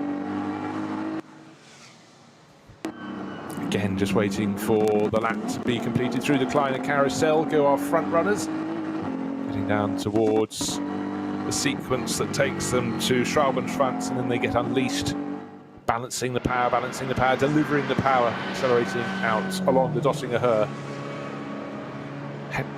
I always feel so much respect for the TV camera crews. They try and pick out who is who and what is what when they had a long shot back down the Dottinger Höhe, but I can be sure that the first car through, as the Subaru just about comes to pit exit to rejoin the race, just waiting for Danny Juncadea to come through and see what time he can manage. The best lap he's managed in this race so far when pulling clear was 9 minutes 21 seconds. He's just done 9 minutes 30, so 9 seconds slower on that lap. Have conditions worsened? Did he come across traffic? Because he's certainly already lapping those that started at the tail of the second group. Oh good, the Subaru is not just out of the pits, but it's back up running. I really thought track conditions looked as though they were drying. Right, so Michael Christensen, however, did his best lap of the race, and so the gap's come down from 19 seconds to 14.5. What occurred for Danny Juncadea? Was it simply traffic in the wrong places and he wasn't prepared to take risks? But 4.5 seconds out of his lead, it's not insurmountable, but if that happens every lap, give him 4 more laps and he won't be leading this race. and down the pit lane, the crew's constantly looking out to see if they can see any change in the weather. Oh dear, Klostertal has one of the GT2s. One of the GT2 cars, GT2 Mercedes, and I think it's the number 46 car. Yeah, I don't think it's the 222, the Michael Grenier car. I think it's the 46. I think it's the Thomas Jaeger, Frank Bird, Ella Earhart 46 entry. Yeah, that was started by Frank Bird, young British driver from the Northwest. That was the silver and blue one from Team HRT, but the one that went off like a scalded cat was the one that's leading the class. And Michael Grenier, 22nd position overall. It is still moving though, Bruce. It's on its way still. So it's had a little moment, potential code brown, and carried on. As you were.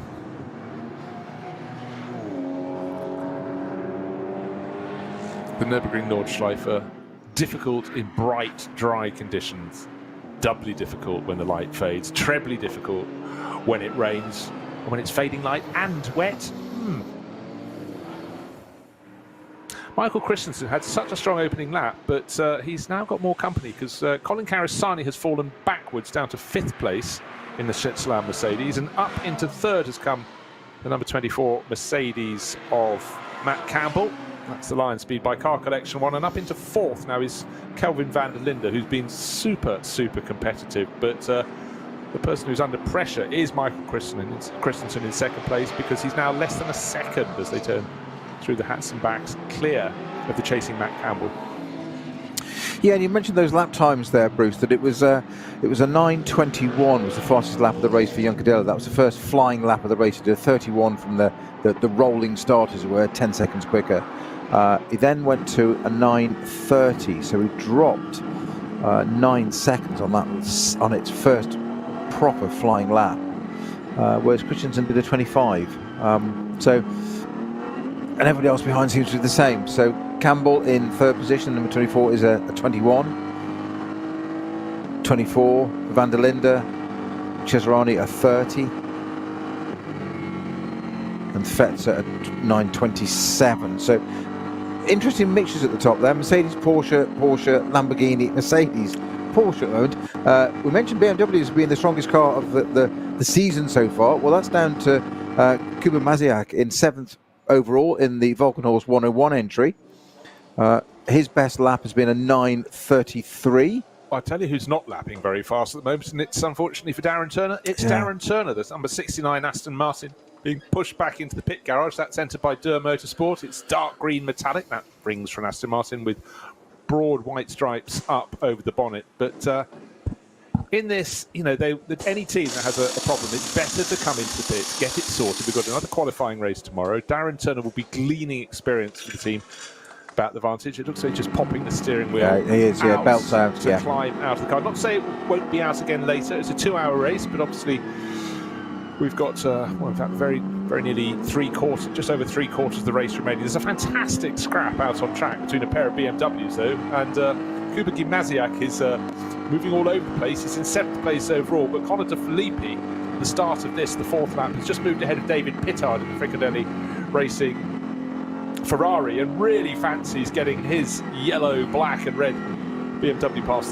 the black and red version from Walkenhorst, and Gimnaziak's determined not to make that happen. There's a Porsche Cayman up ahead. They both passed it, but it meant that Gimnaziak had to really haul his car from one side of the track to the other, not taking too many risks, but clearly the pace in BMW terms is in the hands of De Filippi at the moment. That started from pit out after the group went through. Is now up to 9th. I think is now up to 8th. He's gone past Pittard in the Ferrari and is looking very keen to get 7th place into its hands.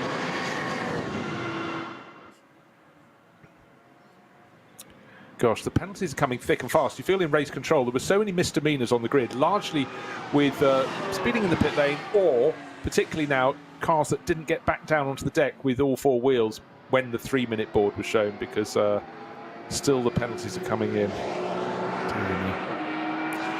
30-second time penalty for Fetzer, Kern and Dumas. At the moment, Fetzer is in 9th place overall, so that's a little bit of a setback for number 25 Huber Motorsport Porsche. He's showing that with Lars Kern and Romain Dumas. Yeah, the Romain Dumas.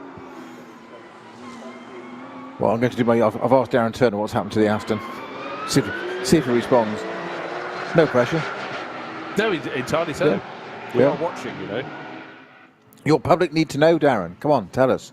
Well, I tell you what, there's an interview coming up very soon with Darren Turner. So as much as you're asking, he can't answer your question because he's going to be coming on live to tell us what's happening. So we'll listen to him. We drop the volume for those in the German language and try and translate them as quickly as we can and as accurately as we can. But Darren has mastered English, and we'll have to hear debate what it. he has to say. Ja, gerade frisch aus dem Auto ausgestiegen. Das Auto ist schon aufgebockt, steht hier in der Box. Darren, what's happening in the car? Why is it inside the box? Yes, we had a vibration in the qualifying session earlier on. Thought we found the solution, but we need to look again just to check because it's getting worse. As the run went on, so now it's like, let's just make sure everything's okay with the car, and then we'll be in a better shape for the race as well. So you will not go outside now on the race again? You just have to race tomorrow? No, I hope we go back out. Yeah, I hope we go back out. I mean, just get the guys to go through everything, make sure that we find it, fix it, and then we can go again. So what do you think is vibration? Do you know something? I know the vibration. I can feel the vibration. I don't know where it's coming from. So it's still a new team. The team has to be out at this stage as the team gets in the car. Let's just go one step, make sure everything's okay, and then we should be in a good position for tomorrow, and more importantly, when we come back for the 24-hour. Yeah, we also. Thank you very much. That was the ever-charming Darren Turner with Emily Miller. You can see why crews want Darren in their team, can't you? He's quick, he's such a personable person, and he doesn't have some great emotional highs and lows. He's just Darren. He's there, he does the job, and he does it brilliantly. Quick, calm, concise, and consistent. Perfect endurance driver. Yes, exactly. No prima donnas welcome here. And, Darren's track record is quite extraordinary. If you look at the long, illustrious careers of drivers who started in Formula first, most of them didn't have long, illustrious careers from that little single-seater Formula in the late 80s. But Darren grabbed his opportunity, became the McLaren Autosport young driver back early in the scheme, and clearly has just made a fantastic career out of it. And the Nürburgring is one of his favourite hunting grounds. But again, it's not a case of park the car in the garage. It's get it back out and try to identify a vibration. Not the easiest thing, particularly when you're turning left and right, up over hill, down dale, around the Nordschleife. Exactly so, and as a result of that BRDC McLaren Autosport Young Driver Award, as it was in those days, he was one of the earliest exponents of simulator racing and grown a great company, Base Performance Simulators, providing that around the world now. We now take it as almost, even in the last 2, 3, 5 years, we just talk about it as normal. Darren was doing this back in the late 90s and developing it, and it was way ahead of the time, if you like. And that's again one of the reasons why somebody of his stature and experience is so valued, because he can get in. One of the things he does is, last year you might have heard it in Formula One, the safety car is shared between Mercedes and Aston Martin. Now the same engines, etc., but a lot of the F1 drivers are complaining that when it was the Aston DBX, it was considerably slower than the Mercedes. What did they go? They got Darren Turner on board to sort it. And I was talking about this only last week. And he said, yes, you've got to remember though, the Mercedes they started with was a far higher performance car than the DBX in the first place. So it's a little harsh criticism. But who's the man that developed it? Darren Turner. So all those years of simulator racing, developing your own business, driving Aston Martin, 3 class wins for Aston Martin at Le Mans, and you're developing the safety car. It's an awful job. I really feel for him. He's on his feet, not on his uppers. He's done a fantastic job. So anyhow, they're trying to sort that out now. That was a penalty update. It sounds like it's match of the day here, doesn't it? Number 25, which was our Huber Motorsport car that had that has its penalty, a 30-second penalty added to it, as indeed has the Valkenhorst BMW number 100. That entry, that's the unfortunately Henry Valkenhorst Jörg Brewer one. The 3 cars, 100, 101 and 100, 1 and 2, my apologies. Those two have got 30-second penalties, which are to be served at the pit stop, not added at the end of the race, which makes it more real time, because then it happens in the race, we know where we stand. They're not going then, plus a bit, adding up, and us mathematicians, it's no problem to. The rest of us, we struggle. Yeah, it's just one of those things. Keep up, Jones. Keep up, right, Jones. Now what? I was ahead, I'm sure. Right, the pace slightly back in Juncker No, sorry, just very, very quickly. Sorry, on that exact note. 30-second time penalty added to 002 for jump start. Okay, so that's our race leader, Danny Juncadea. So instead of being 15.3 seconds clear, he's 14.65 seconds behind Michael Christensen. So the 911 Porsche, 15 and a bit seconds back on the circuit, but effectively leading. There's a fantastic scrap between fighting over just outside the top 10. Nico Menzel in one of the two Falcon Motorsport Porsches has got Kim Lewis Schramm all over him in the number 16 Audi, plus who else is in the spray down there, just trying to pick them out. And we've got the Conrad Motorsports Axel Jeffries driven Lamborghini. So Porsche, Audi, Lamborghini. By the next corner it's Porsche, Lamborghini, Audi as the order changes, and Axel Jeffries out almost over the curb. You don't want to be doing that, those curbs are wet. But such is the level of competition. And Andy Soucek is a little bit further back down. But this little battle may enable Soucek to start closing in again. He's in number 102, which is one of the three Walkenhorst Motorsport BMW M4 GT3s. But for Nico Menzel, having to work very hard indeed to keep now the number 7 Lamborghini behind him. Axel Jeffries all over the tail as he goes through the first and the second of the Sabine Schmitz curbs. If there's any little bit of a slip-up, as Soucek has, in the space of the Grand Prix loop they went on, Andy Soucek's found about 4 seconds on this trio ahead. I thought they were tripping each other up, but the Spaniard is closing in his Walkenhorst Motorsport BMW. And then would be a classical view, racing these SP9 class cars. We will have such a jumble. We'll have a Porsche, a Lamborghini, an Audi, and a BMW. All we need of the regular front runners is to have a Mercedes in that group as well. And just going back to your comments a few minutes ago, Bruce, in terms of the track drying out, the Conrad Lamborghini having a twitch, just coming to the final part of the Hatzenbach before they go down to the longest straight over the bridge there.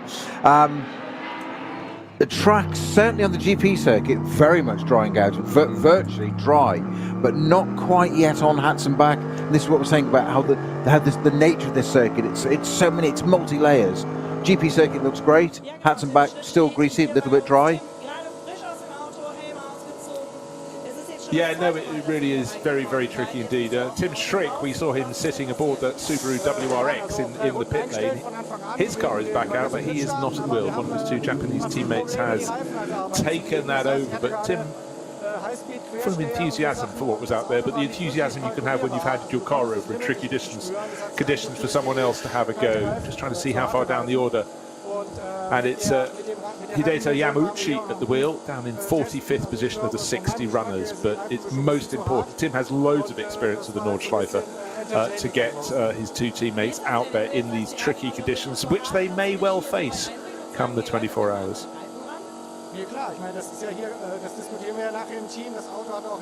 And just reiterating while he's finishing off his interview, that was the driver of 114, of course, Tim Schrick.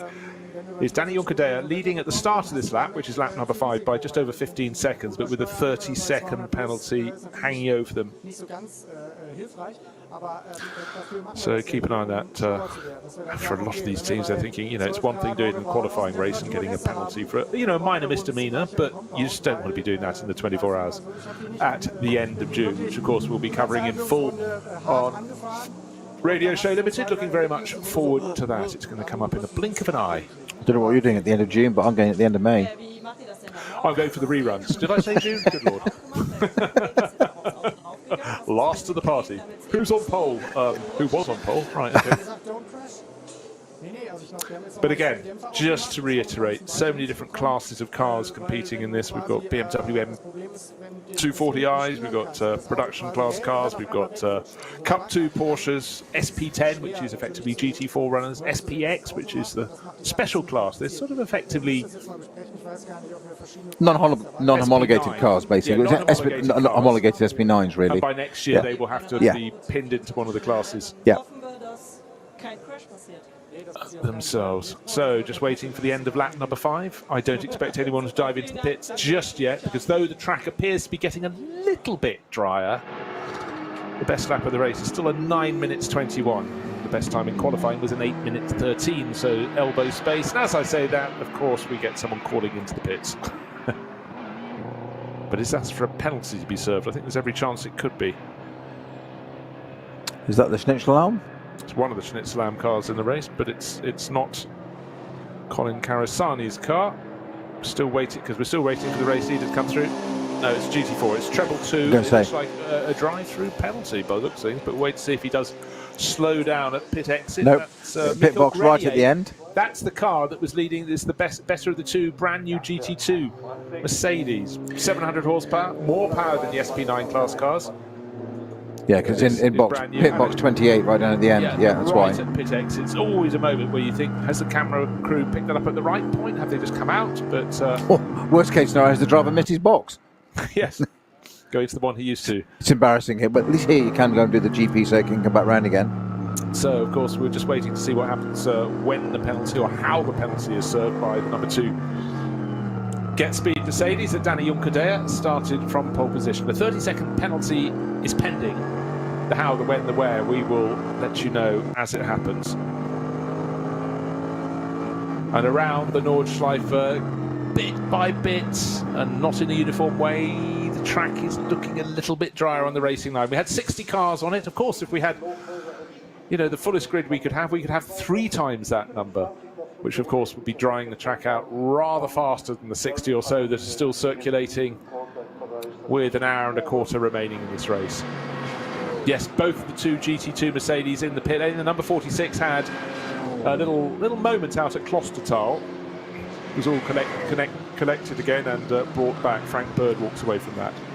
Yeah, we'll just treat you to a few moments of Daniel Juncadella on board the number 2 Get Speed Mercedes there. That's the leading car with that time penalty to serve yet. We've yet to see how that's going to be served. But we'll treat you to a little bit of onboard footage there coming through Flansgarden. And you could hear, Bruce, that he wasn't being as tentative with the throttle as he had to be the previous couple of laps. You can see it was nice, you could hear it was nice and consistent. It was a lot of throttle going on, so the track must have confidence underneath him in that car and enough grip now, so that would suggest the track is starting to dry out.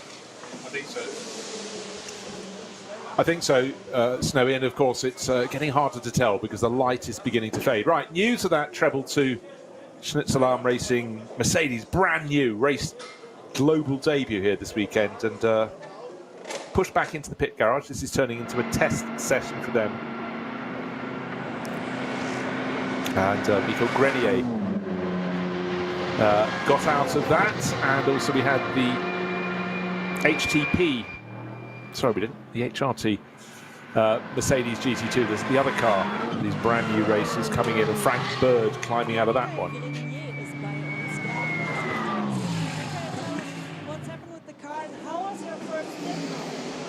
Yeah, it was okay. First time with the GT2 here, first time in the wet as well with this car. It was going quite well, but I think the alternator belt broke. So we had a low voltage, that's why we stopped 1 lap earlier than planned. And I think they have to change it now, put a new one, so we will lose a lot of time, but still a good preparation for the 24. So you're just looking for the 24-hour race, so now this is just a little test? Yeah, I mean, we are trying some setup thing because it's the first time for the team with the car here, trying some stuff with the tires as well. Shame about the belt, but it's better that things happen now than in 2 weeks. Tell us something about the feeling of the car. How does it feel? How does it drive? Well, I think it's for sure one of the best GT2 on the grid. First of all, because the power is amazing. The engine is very fun to drive. It's also kind of based on the same chassis than the GT3, so it's a very good chassis. Obviously, there's less downforce, but it's a super nice car to drive. And is it a special thing for you to drive now the car? It's world premiere now here in this race, also in Monza, but here on the Nürburgring now. Is it special for you? Yeah, of course. We decided with the MG quite soon. Making decision that I would need a GT2. First of all, because it's my first year on the track. I think it's a lot of people will sit on the track. It's super nice car. I think people will like it. Yeah, we also like it to see. Thank you very much. So thank you very much, Emily Miller there with Michael Grenier, and that's a key to a GT2 car. It's got to be something that's nice to drive because it's a car that will be in the hands of gentlemen drivers. 100%. Hearing him describe that there, that was music to a driver's ears there for me, was when he described it as it's based on the GT3 chassis. I'm like, ooh, take already existing quicker one and slightly detune it, not start with a new car. I'm like, so really, it's a slightly slower GT3 car. I like the sound of that. Yeah, with probably more generous power delivery and just a little bit kinder. So that also explains with the alternator belt problem that Michael was explaining why the other GT2 Mercedes came into the pits about 10 seconds behind it, because that had the spin out or whatever happened at Klostertal. Couldn't work out why it was so close. So clearly Michael had been backing it off to get it back to the pits. Of course they'll repair it and get as much track time as they can in the remainder of this race. 1 hour and 10 minutes remaining. Now, what's happening at the front? The gap is coming down. New fastest lap of the race to the driver in second place, Michael Christensen in the Manthey Porsche, down to 12 seconds behind now. But he's only half a second clear of Matt Campbell. So it's Mercedes, Porsche at the front end of the field. And Matt driving the red and white line speed by car collection 911 GT3R. And certainly keeping Michael Christensen very honest, but they've stayed, well, they took 3.5 seconds off Danny Juncker there, so Danny had been pressing on, but he's also got that 30-second penalty coming his way. The race leader in the number 2 Get Speed Mercedes. Now, I think under the rules, I think they have to serve that 30-second penalty at the next pit stop. Anytime you're forced to come in, of course, is a drive-through when you have to do it. But rather than do it at the end, I don't think it's optional to say, let's see how we can get on and have it taken off at the end. I think you have to serve it now, if I'm correct. You know what? I'm much more a fan of that approach than the... Yeah, it's real time. It's real time. Yeah, you know what's going on. Yeah, exactly.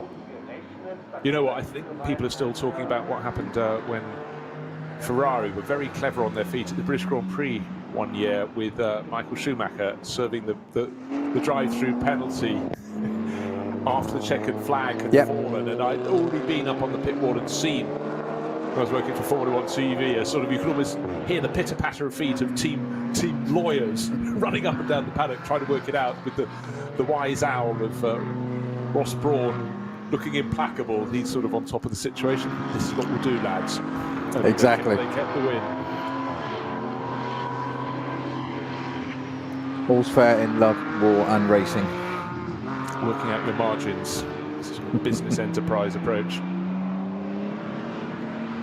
Now, looking down through the classes, Cup 2 is still being led by Michele Di Martino, 20th place overall for K. Kramer Racing. Next in line is Kiefer from Huber Motorsport. That's car number 125. You expect them to be at the front end of that grouping, but certainly Michele Di Martino has been very, very strong indeed. 125 is Huber Motorsport's Cup 2 class. TCR is being read by Manuel Lauk in Hyundai. That's car number 830. BMW, let's go down a little bit further to find the car that's leading, BMW M240i.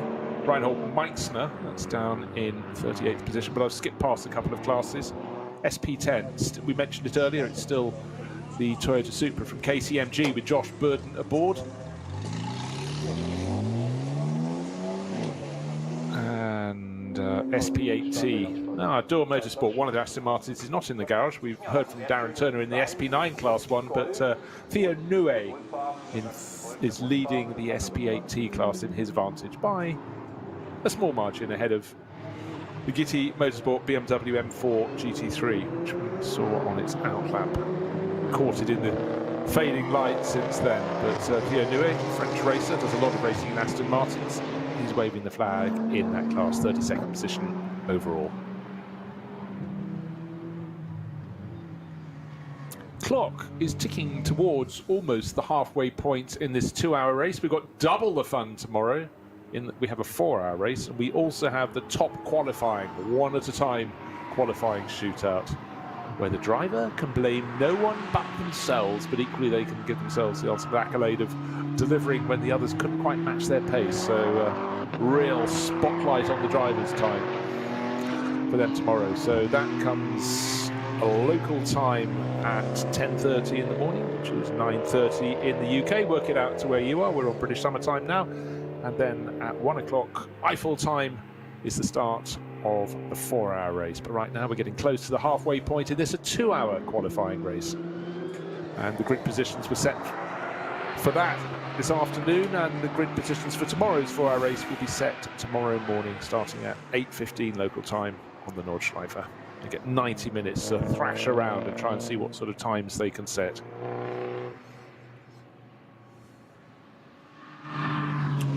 Right, getting some words in from Frank Bird, who we saw step out of the number 46 GT2 Mercedes. That was the Hout Racing Team entry. He said, after I drove only 1 hour at the Nordschleife this morning, I found my stint very difficult and slippery now. I just did my permit. This is permit to race on Wednesday, so these are the first laps in a really fast car. Oh, he'd have loved the rain. And also, so I focused on making the car safe and taking a maximum amount of learning effect with me. Yeah, I think that's probably exactly right. It's probably a very wise approach, isn't it? Oh, I think so. And Frank, one of the young guns, one of many young guns who had a short career in single-seaters. Actually, his was about 3 years, racing in categories like Formula Renault, and then they just moved across to GT racing, and I think it's just the most sensible decision they can make. Because who knows where it'll lead, but all the opportunities, and also in the top-level GT races, so many of them have now stepped up as the manufacturers are coming to compete in the World Endurance Championship in the hypercar class. There's scope to become the new GT stars, and that's what motor racing needs every now and again, for the top runners to step up and the new talent to try and work its way through and replace them. But exciting times, and for a lot of these drivers it means they'll have a professional racing career that will last a good decade, if not more. And that hasn't been something you can say right across the history of motor racing. No, definitely. It's a bit of an understatement there, Bruce. I like to put it in. It's the Yeah, lights no, it's good. It's good. As the light fades, we're going to approach half distance in 5 minutes' time. At which point, one of the quirky regulations, well, not quirky, one of the regulation quirks I know is that at this point they have to have their headlights on. If you don't, you can be fined for it. At half distance, you must have your headlights on. I think they could do that on the public road as well. Well, Don't get me started. doesn't save all the energy Yes. on the street lighting we don't need.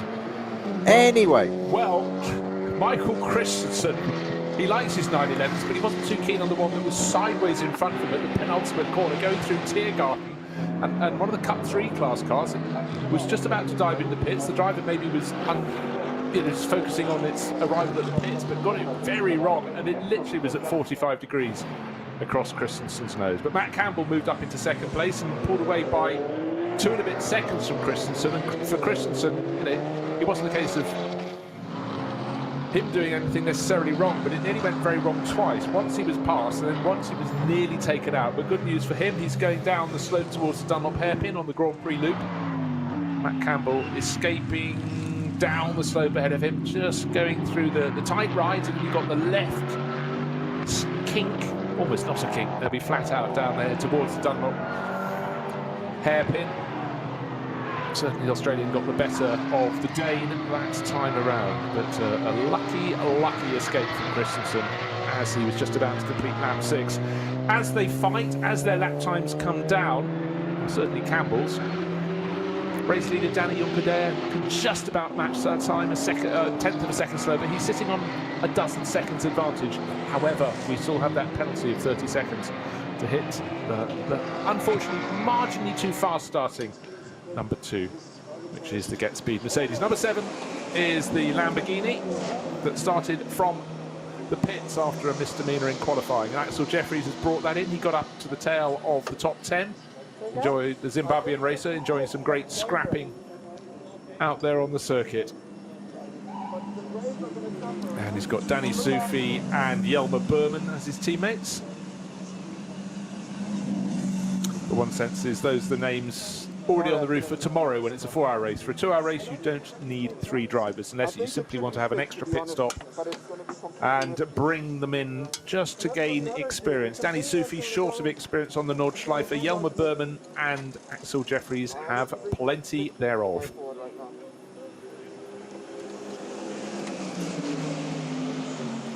And Jelmer also has competed in a lot of 24-hour races out in Dubai at the start of each year for about the past decade or so. Great success in those. So he's used to racing in the dark, used to racing all around the world.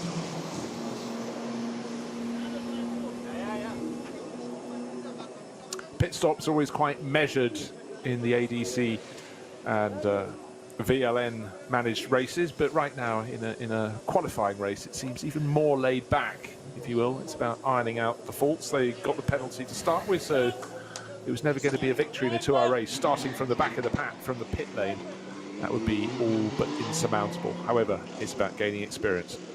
What I need to see is whether it was Yelmer Berman who got on board, I couldn't quite tell as he got in, or Danny Sufi, the American racer. We will wait and see what name pings up onto our screen when that black and aquamarine, or turquoise really, I suppose, the Conrad Motorsport Lamborghini gets back onto the circuit, but they're still changing the tyres. A car that desperately needs a good result. It's got the pace, just hasn't had the luck, has it?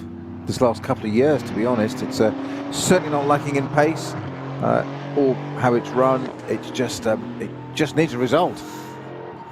Well, numbers are not their friends, really. I mean, actually, it's good we've got 2 Lamborghinis in this race. Of course, AB Sportsline are now running one this year, and that's one that Kelvin van der Linde did so well in the early laps of the race, working his way up to 4th place overall.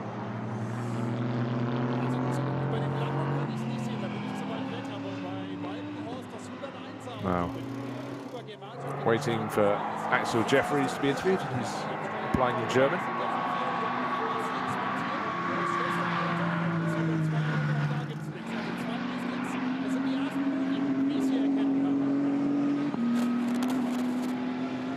Dotting his conversation with Slick, so that's what they appear to be going for. They seem to do the tyre change, Snowy, and then go back to put some more on. So maybe they've decided, yeah, well, okay, guys, it's getting dark, guys and girls, but let's try the slicks. Well, it did mention Yokohama slicks there, but they're Michelin on the sidewall, I noticed, on the Lamborghini. So it is a free tyre series, this race. This series, you don't have to stick to one, not a control tyre. Which adds another layer of interest in there, but definitely Michelin's on the side of that. Even in this fading light now, we're looking at some of the traffic coming down through the Hatzenbach, and there's a very definite dry line through there. Interestingly, just watching the Aston go through here, I'm trying to see which one. It's the white Aston, which is it number 32? It's Theo Nue, which yeah. we mentioned a short while ago, who was leading the SP8T class. Yes, that's right, number 67.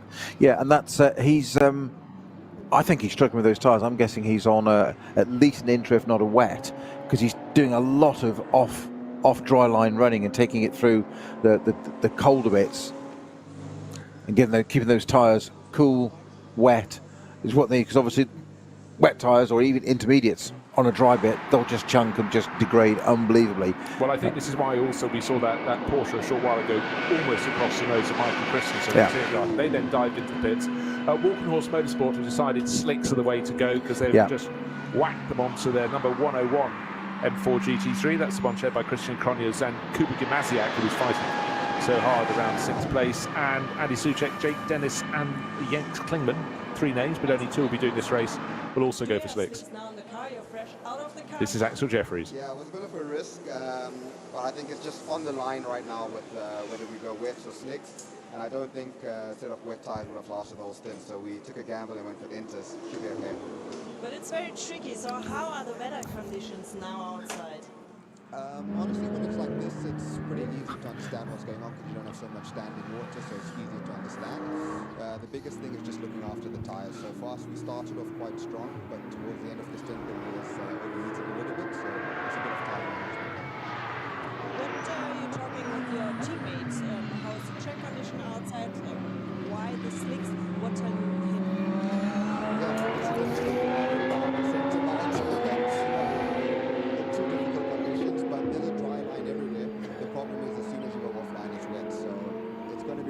for him the first couple of laps, but I think after a while it should be okay. So it's risky, but that's it's a little bit and we also start from quick lane, so we have to try something. Axel Jeffries being interviewed there. We're used to seeing people photobombing in the background, and certainly on F1 paddocks and so and so. You don't expect Franz Conrad, your eponymous team owner, to be jigging around in the background trying to put your driver off on a serious interview, but he was. 70s going on 17. Exactly. Yeah. So when Still acting up. I thought it was, yes, Axel Jeffries speaking very good German to start with. When we'd heard the talk about the Yokohama slicks, I presume that was the inimitable, irrepressible Franz Conrad, who well, let's face it, been there, seen it, done it many, many times over. If anybody's entitled to a T-shirt, he is. Yeah, it's just also just wonderful to see that level of enthusiasm. But you don't run a team and race for so many decades if you don't deeply love the sport. Oh, a proper dry line now is appearing on the Nordschleife. Of course, there could still be slip-ups if anyone pulls across to let someone through and gets onto the wet bit, but I just think that Axel Jeffrey's easy decision for him to make, because he wasn't going to have to take the consequence, I think he was right. I just have, you say so many times, Bruce, when we see these pit lane interviews and the cameras or they go into there and interview a driver, body language is everything, and Axel Jeffries there was really kind of keep it all together, quite serious, that switch onto slicks, and is it the right thing to do? And it's going to be tough for the driver in the car now, the first couple of laps, and I hope I haven't done the wrong thing sending him out. And he kept looking across to somebody in the back of shot for assurance, which is obviously Franz Conrad. So they pan across, and what's he doing? Jigging about, dancing. I said, well, your choice is made now, sunshine. I'm just going to dance. Yeah, fine. I know what he was really doing. He's celebrating its 30 years since he won the Nurburgring 24 hours. That's what it is. Of course, he's won this, hasn't he? Yes. He is. He probably hasn't mentioned it to the crew. Sharing with Frank Kathofer, Antonio de Azevedo, and Ernulf Verdheim. Those that know. Yeah. Kathofer enjoyed it so much he won the following year as well. Right, 6 laps on the board, and one expects the front runners to come in and make their pit stops next time around. We've got 54 minutes remaining in this 2-hour qualifying race, a 4-hour race tomorrow, and top qualifying as well. One at a time shootout. That should be super, super spectacular. All these elements being knitted together, ticked off on the list as we work towards the big one, the ADAC Nürburgring 24 hours at the end of May. And now the 24 into pits from second place overall, Matt Campbell, the line speed by Car Collection Porsche, red at the front, white on the flanks, driven very well by the Australian, as you would expect. And Christensen in Grello as well, Bruce, just behind. So they came in from second place Campbell, third place Christensen. Of course, the fast start happened just at the end of the previous lap, but still out there on track, still pounding around. Danny Juncker led away from pole, but slightly too fast, he did. And that led to a 30-second penalty just hanging over him. And he was, at the end of the previous lap, 12 seconds clear. So both Danny Juncker and Adam Christodoulou, who will be taking over, have to go absolutely flat out to try and win this race, because you don't get a 30-second penalty and just ignore it and let them think you can counter it in a 2-hour race around the Nordschleife. So will they end up on the podium, the top 3 positions at the end of this one? Hard to say at the moment, but what is absolutely key is the track is drying super fast. And actually, if you were a team boss, would you not want your drivers in now? Because I think it's dry enough to get those slicks on.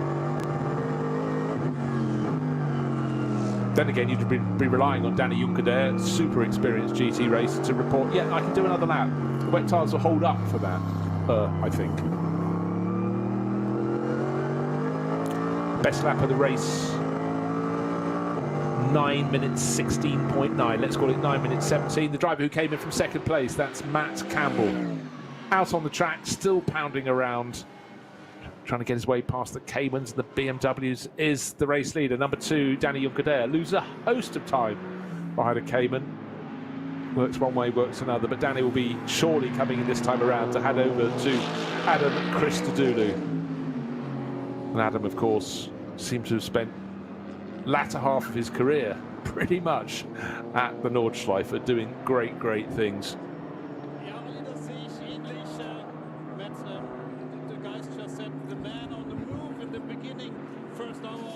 Qualifiers to our race. Just talk us a bit through your opening stint, the wet conditions, now into the dry. How was it? Yeah, it wasn't easy, but in saying that, it was also a lot of fun. Dried out quick, so you know, a lot of dry racing line really started to develop really fast towards the end. So it was also trying not to overdrive it too much to hurt the tyre, because we were really sliding around and fighting the car. And it made it for a really good challenge, but really enjoyed it. So obviously we're at the front now, and Matthew's in the car. We've gone out in slick tyres, so I said to him it's going to be tricky, but it's definitely the right call at the moment. sagt gerade auf die Frage, wie es war in der Anfangsphase mit der nassen Strecke und der abtrocknenden Asphalt. Gar nicht so einfach, gerade weil es relativ schnell Matt trocken Campbell war. Musste explaining aufpassen, what das was Auto happening nicht zu überfahren. when he was on the track in the Lions Speed by Car Collection Porsche. He worked it up to second place. Very good run from the Australian. Now it's back out on the track, and quite wisely they put the other works Porsche driver in there, Mathieu Jaminet, to complete this race. What a lineup for them. So they're second, but with the penalty hanging over, the 30-second penalty yet to be served or offered to the number 2 race leading Get Speed Mercedes. They're effective race leaders. A car we haven't mentioned a great deal, or a team we haven't mentioned, if at all, to be honest, this event so far, Bruce, is the 12th position car now, the number 21 entry, the CP Racing Mercedes, the all-American lineup. Great, you mentioned about Japanese drivers and etc. coming across and Thai before, but an all-American race up here. Charles Putnam, eponymous name for the team, Charles Espinel and Shane Lewis on this occasion, and they'll be doing a lot more of this. They're running Creventic, Hankook tyres series as well, but they're going to do the 24-hour again as they did last year in a GT3 Mercedes, currently running just outside of the top 10, which is more than credible. They're splitting at the moment, Heinemann in the Falcon Motorsports Porsche and Stuck in the Lamborghini Huracan. And they are on the pit as well. Yeah, we've just got to be quite careful because quite a lot of these cars are just in the process of going into or coming out of the pits. But again, they do many laps. They must have so many air miles commuting across the Atlantic to compete in the NLS races, in the 24-hour series races. They just deeply get endurance racing, and you know what? They're one of the happiest teams up and down the pit lane. They become, they're such good friends. There's really good, relaxed atmosphere at CP Racing, and it's actually, if one looks, they've probably done more years than we realise doing the big commute. And I have to say, they have one of the best race trucks ever. Is in their breakdown sort of sleeping area is just like NASA Apollos. It's all silver bunks with American flags on and the name. It's literally like walking into a NASA room, and they did it deliberately. It's brilliant. I saw it last year at the 24-hour, and it was absolutely fabulous. So take it on the face of it, it looks as if they're just they're playing at it. They take it incredibly seriously, very seriously. A certain amount of money they spend, but what a relaxed bunch of people. But you know what? It's right. You concentrate on everything on the car, everything on the track, everything to do with the drivers. But one of the important things in an endurance race is the quality of the sleep you get, the downtime. Even if you're just lying down with your eyes shut, not sleeping in your periods when you're not racing, if you can make that, sport is all about increment. Doesn't matter what the sport is, can I be 1% better? And, I often think, particularly when you get to those morning hours when it's now fully bright, your eyes are completely dry. If you've had an extra half hour of proper sleep, that just makes the world of difference. So yeah, it makes sense. Well, 15 minutes quality sleep's better than an hour's poor sleep. It's and it's hugely important in this, certainly in 24-hour events. If you can switch off, of course. And right on cue, what do we go and see? The CP Racing number 21 Mercedes on track. So somebody in Germany is listening to us on the other side on the TV camera. Thank you. It's called happenstance. No, of course it is. No, it's good to see them. I'm just waiting to see next time around where that puts them. And actually, let's just talk about the cars that are running in the Pro-Am class of SP9, the top class here. Well, the subclass of the top class, if you know what I mean. Number 11 Mercedes, that started from the outside the front row. Colin Carasani was driving that. It's now in the hands of Marcel Marshevitz, who's an absolute regular here. It's running in effective 5th place, but let's just wait, as I say, to the end of this lap to check that everybody has made a pit stop. CP Racing, we just mentioned them. They were listed as 12th at the moment. Shane Lewis has just taken over. And then Iron Force, another car collection run Porsche. That was Janis Fischer, Jan-Erik Schluten, and Fabian, brother of Sebastian Vettel. Car number 29, just trying to see, I haven't really seen them on the score sheet. They're further back. In fact, have they started? I'll fill you in on that one in a second. Who else is in SP9 Pro-Am? Equipe Vitesse, running an Audi this year. And again, it's always good to have a subclass because a lot of people... Oh, of course, Henry Walkenhorst, who was running in the top, just outside the top 10, the number 100 BMW, is also in Pro-Am. So drivers of greater years or lesser experience along with the pros. And some of the wet weather tyres, the rain tyres on which people started the race. Anyone who came into the last lap, their tyres are so full of pickup. The surface sections have started breaking away. They're horrible beasts. Those are ones we just treated to a sight of. Just mentioning that number 100 Henry Walkenhorst Motorsports BMW, and waiting for Jörg Brewer to go back out in that, possibly Sami Batty-Trogan. That was the car from which those tyres came, and if you well, you wouldn't want to put your hands on, they'd be very, very hot, but should you do so with a pair of heat-proof gloves, they'd probably almost stick to them. Those tyres had really, really chunked. So one lap too many. Often difficult, Snowy, on a regular size circuit. Do I do another lap? But the consequence is around 25 kilometres. If you've got the decision wrong, you're going for an awfully long time on tyres that are no longer playing the game. Yeah, Darren Turner mentioned during that interview, didn't he, that he would hopefully, we hope to get the car back into the race, the Dürr Motorsport Aston Martin Vantage, which he did from the SB9 category. That's just retaken to the track again. And I was just thinking, why is it only 4 laps down? It seemed to be the pit's a lot longer. Of course, forgetting it's 10 minutes laps, so 4 laps here, it's 40 minutes. Yeah, it's 40 minutes down in the pits, that's why. It's been there for a long time, of course. So that car's back out again, as predicted, so more data collection, and it is running, sadly, I have to say, for Darren, in a place he's not accustomed to, which is 60th and last position. No. He will probably message me and say, can you just delete the word last from that sentence, please? 60th will do fine, thank you. Race leader in the pits, so Adam Christodoulou now strapped in. And serving penalty. Serving the penalty. It's in the penalty box area. Yeah, he's at the pit entrance penalty serving area under the balcony of the podium. And then we'll get down to his pit garage position. Just remember, 30-second penalty, that one that feels like 30 minutes. And he came in 2 laps ago before the other cars behind him, the line speed by car collection Porsche and the Manthey Porsche came in. They were about a dozen seconds, thereabout, behind him. So clearly with the 30-second penalty, it's going to be a very steep mountain for Adam Christodoulou to climb. Will he even finish in the top 3? But certainly that car, or the opening lap of the race, really, really broke clear.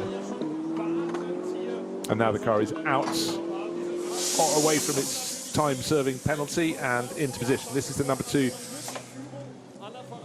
Mercedes from Team Get Speed. Driver out, driver in, so Adam Christodoulou in and Danny Juncadella out. He's doing the strapping in. Waiting to see what they're going to put on there, but I don't expect a new set of rain tyres. We're fairly sure it'll be out onto slicks. Michelin slicks being fitted. The Get Speed is a team that's really, as if on cue, a brand new shiny set of Michelin slick tyres is brought out. And 10 years Get Speed has been a team, and it's getting stronger and stronger, gaining work support, and with it come a roster of works drivers. But Adam Christodoulou, I wonder how many laps of the Nord drive that Adam has done. We must be talking 4 figures. Yeah, must be thousands. Must be.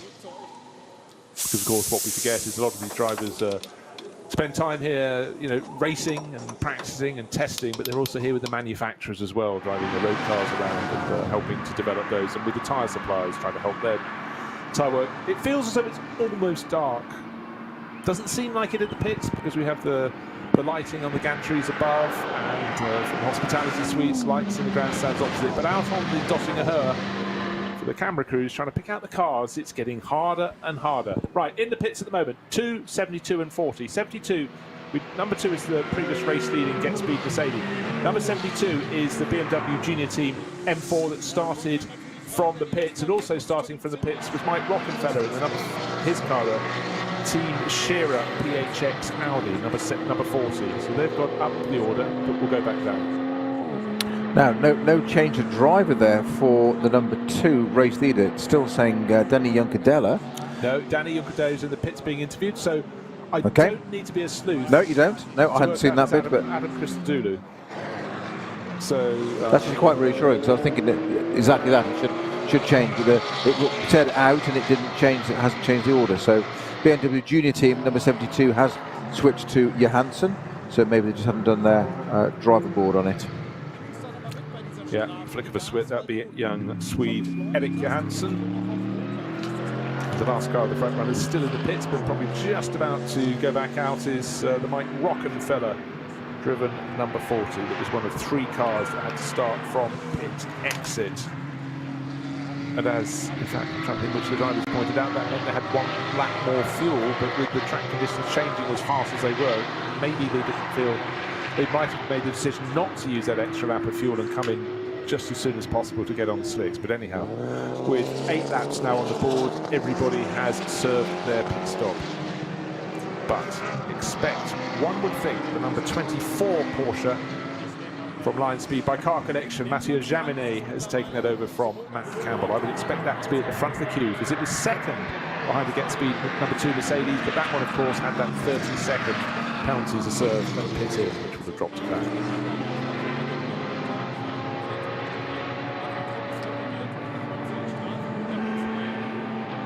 Proper darkness on the Nürburgring Nordschleife. This is the first of 2 qualifying races ahead of this year's 24 hours at the end of May. And in between these 2, this is a 2-hour run. It's a 4-hour run tomorrow afternoon. We have top qualifying, which is a 1-by-1 shootout for the top 30 drivers.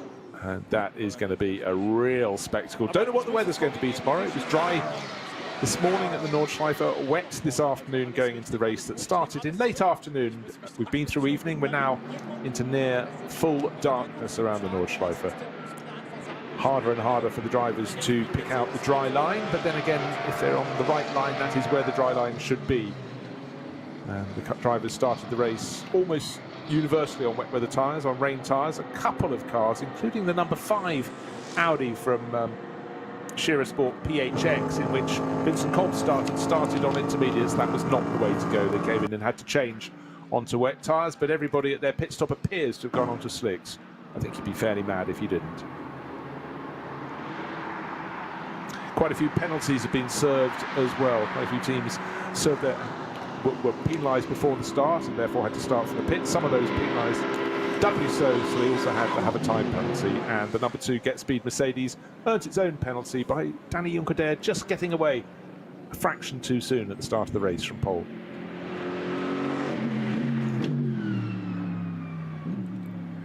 Glorious sounds. We have a little bit of audio there coming from going to Tiergarten. It happened to be the CP Racing Mercedes again. I knew it was a Mercedes. Just saw the rear wing going through with that glorious sound, that big meaty V8. It just has a deep growl to it. It's a menacing grille. It's got a glorious sound. It's a proper front-engine GT car, much like the Mercedes as well, and the BMWs. It's just something I just love. Front-engined GT cars, big V8, big slicks, big wing, big circuit. What's not to like? Exactly so. And in fact, just the other day, I was behind an AMG 6.3 Mercedes, and that was rumbling through traffic, making a fabulous sound, probably getting through a bit more fuel than planned.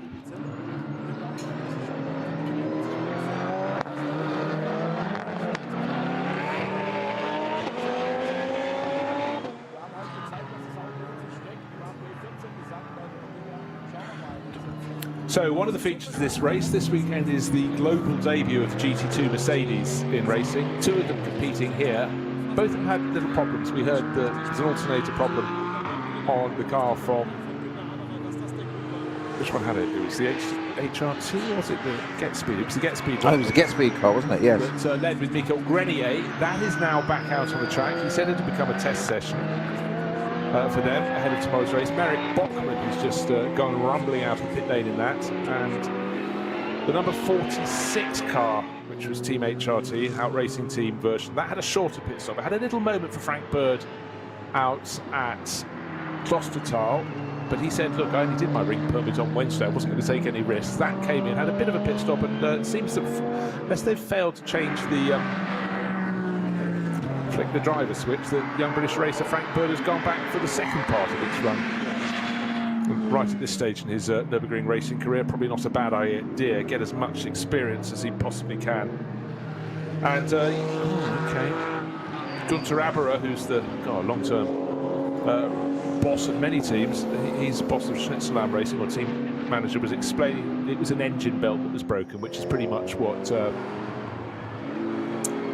Michael Grenier was explaining, so confirmation of all of that.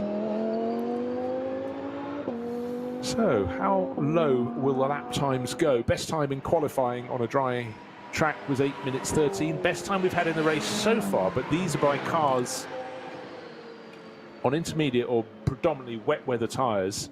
Has been a 9 minute 16.9. Now all the top guns are out on the track as they go past oh my word, going past a Golf at the back of the field there, just where the track was slippery, but Marek Botman gets that done.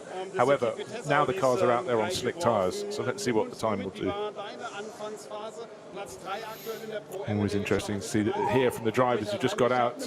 One driver who's got out that looks like he hasn't gone in yet, but Arno Klaassen, who's sharing the Equipe Vitesse Audi with Michael Heinrich and Christian Bollrath, but as soon as the microphone's put in front of his face, suddenly Arno lights up, and clearly he's got something to report. So he has been out there, but fading light, wet track, and then towards the end of your stint, Snowy, having to suss the fact that it's drying. Where is it drying? How fast is it drying? Should I come in a lap earlier? But Arno obviously done a good job in his Audi. Oh, he's looking very happy, isn't he, with his work he's done? Yeah. And I think, you know, for all drivers, it's going to be very tricky in these conditions. But, you know, he's clearly got on top of them, learnt something, brought the car back in, handed it over to Bollrath. And it's in the top 20. 30 GT3 class. Car started in the top class, the SP9 as we have it here. And, you know, being in the top 20, that's not a bad little go. And that's one of the cars in the SP9 Pro-Am class that we started working our way through before. But Arno, yeah, looks very pleased with life. And so he should do.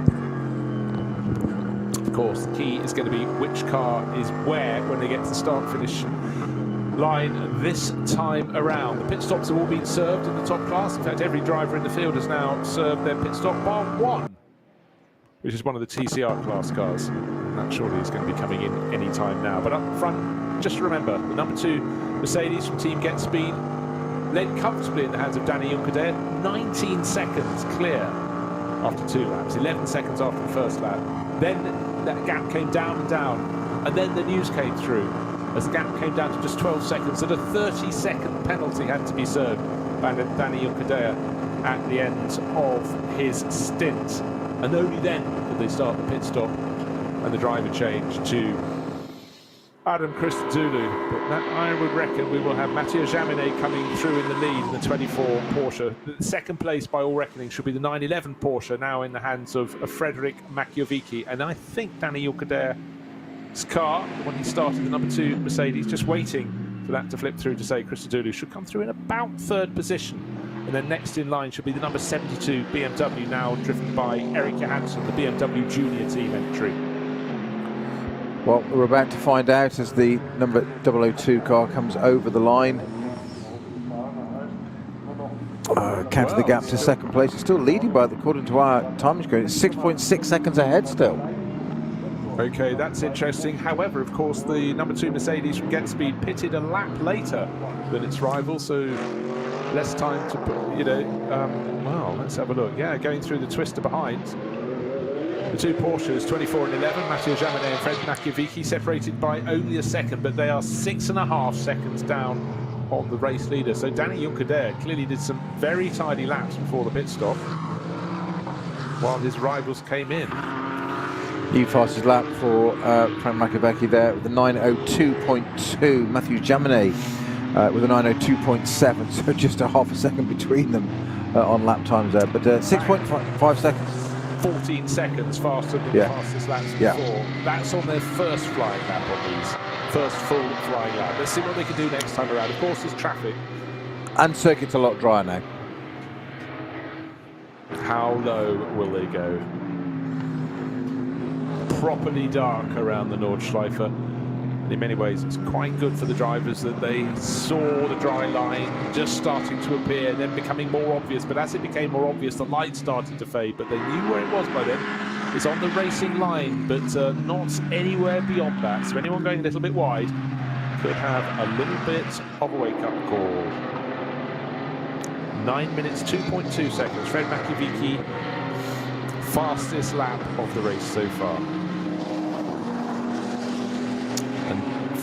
Finally, we have the confirmation of what our eyes saw, which is Adam Christodoulou did take over from Danny Junkerdare, and of course further proof was provided, or earlier proof was provided by the fact that we saw Danny Junkerdare being interviewed, but always good to just double up, confirm things. Right, let's have a little look down through the classes. Cup 2, it's been all about the number 184 entry that led in the first part of the race and continues to do so. And what have we got left? Just a whisker over half an hour remaining, but 184, Kate Kramer racing, pushing on very nicely indeed. Now Krantz at the wheel, leading Cup 2, Moritz Krantz. SP10, still the KCMG Toyota Supra, now in the hands of Eduardo Liberati. Took over from Josh Burden.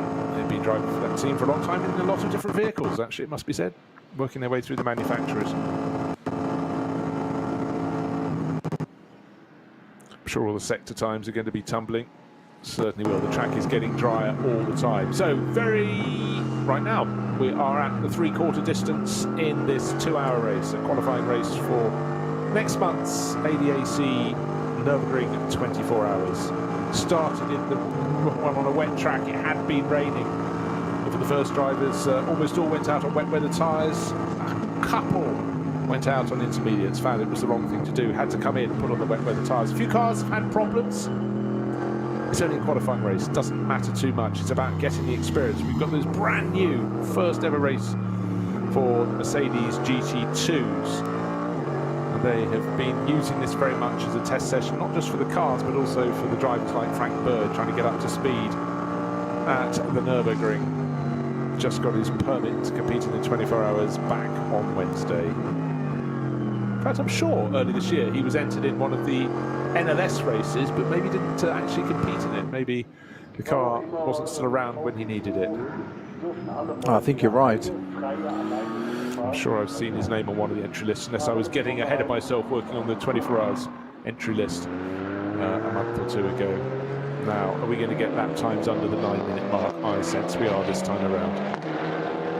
A little stalker we haven't sort of noticed so much there is the 5th place car, number 30, the Earl Bamber at the wheel, the Fricadelli Ferrari 296. We've been concentrating on that so much in strategies and times and penalties and etc. And just that Ferrari that has yet to really show its hand. Well, it is now, as you say, with of course, first 3/4 of the race through, this is a bit different. It's half an hour to go rather than an hour, as in NLF races normally. So at the moment, a strong performance from the new 296 Ferrari. Yes, it was at the tail end of the top 10. I think I saw it in 9th place in the hands of David Pittard. It was then picked off by the number 72, which is the BMW Junior team entry. Remember, Conor De Filippi started from the pits, working his way up through the order. That's now in the hands of Eric Johansson. That's in 4th. Behind it is the car we talked about, Earl Bamber in 5th, but Earl was 4.5 seconds faster on the previous lap, so he'll be closing in very fast indeed on that.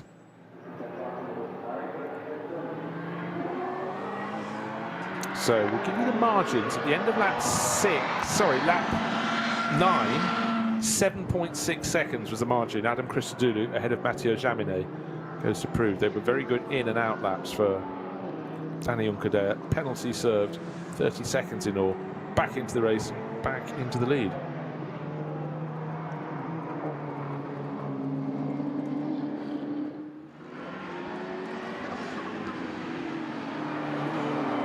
Track is drying, still easy enough to make a mistake. Certainly the light conditions have changed. Now they're into full darkness, and really it's extraordinary for the drivers. So much light around the pit area, a slight amount of light as they're going around the Grand Prix loop when they double back behind the paddock, but as soon as they turn left and left at Sabine Schmidt's curve, the lights go out. Thereafter, they're looking for any vestigial light they might get around Adenauer Bridge, but that's largely down below the circuit, the restaurant at the foot of the hill there. And apart from the odd campfire going from, we have seen quite a few spectators already practicing their camping. This is their qualifying weekend. Exactly, yeah. It's qualifying for everybody involved, yes.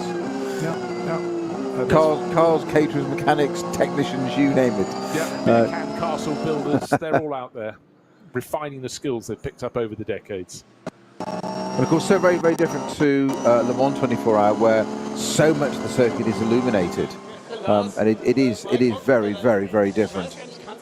Spa the same as well as Nürburgring here. You get a little bit past the pits and then you go to the top of a roof through Radion and all of a sudden you're into the darkness again. It's the Ardennes forest. It's wonderful. Flat chat. And where'd you brake? I don't know. Have a guess. After the car in front. If it gets bumpy, you've gone off.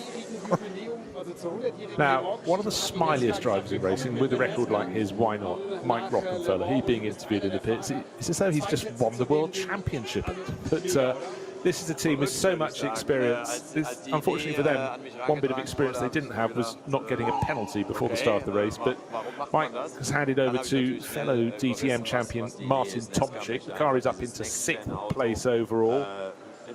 Waiting to see, actually not a very good lap last time around for Tomczyk. Let's see what sort of pace he can find. But certainly Team Scherer PHX with quite a handful, a cluster of cars in this event heading to the 24 hours.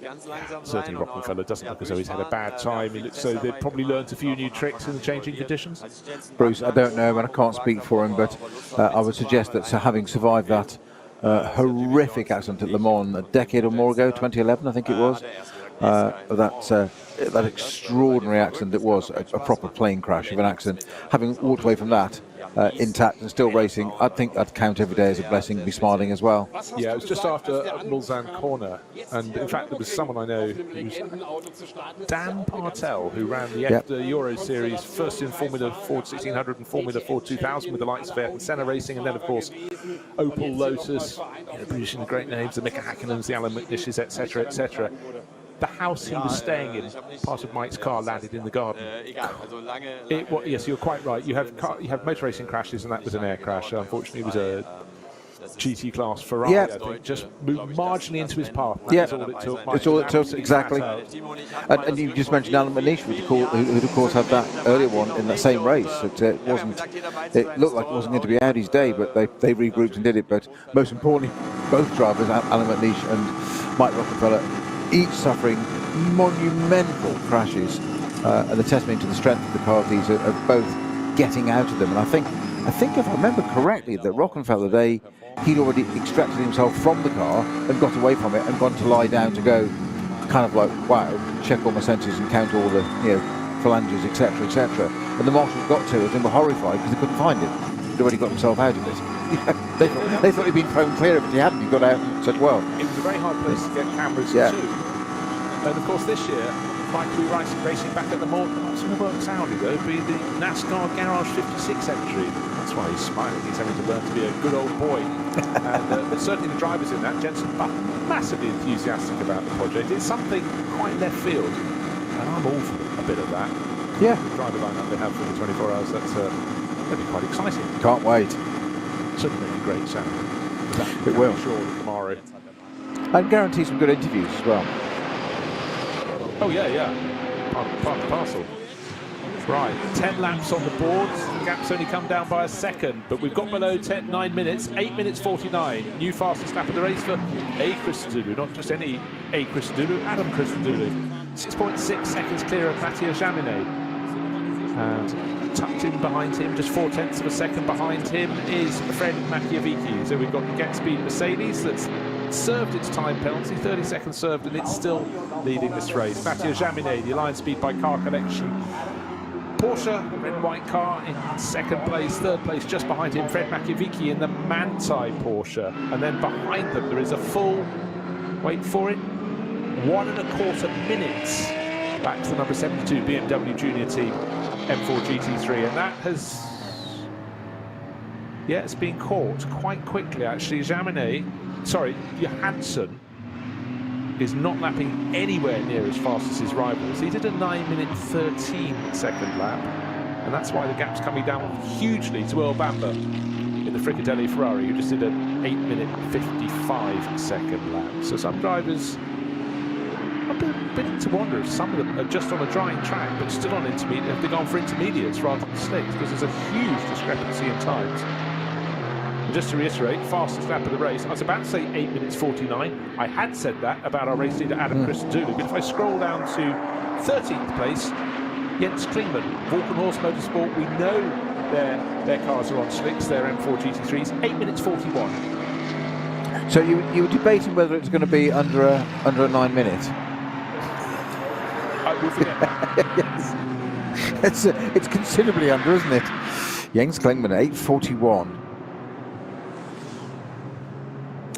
Yeah, so there have been some really good drives in this race. The three cars that started from the pit lane, number 40 is up to 6th place overall. That's the car that Martin Tomczyk is driving, that Mike Rottenfeller started. But that's 2 places behind the Eric Johansson-driven BMW Junior Team car. But all the spade work there was done by Connor De Filippi, who propelled the car pretty quickly towards the tail of the top 10, enjoyed some really good scraps. And that car is now running 4th. And the other one that started from the pits hasn't done so well. It's the Lamborghini Huracan from Conrad Motorsports, Jelmer Berman.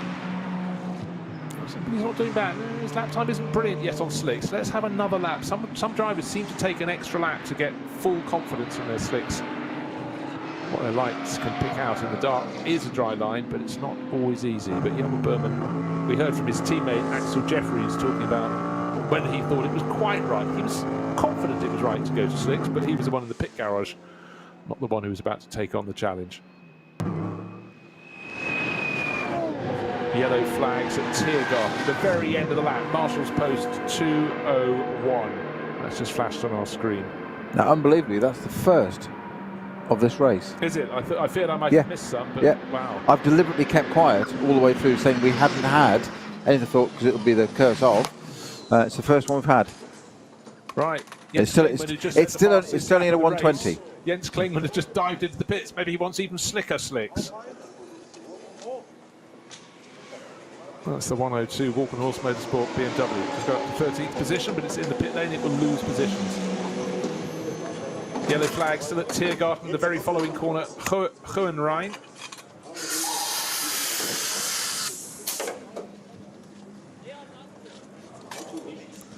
Walkenhorst Motorsport obviously just going almost in testing phase, because they've also brought in the 102 and also the sister car 101 into the pit lane. Christian Cronjes just pulling to a halt in front of their garage in that.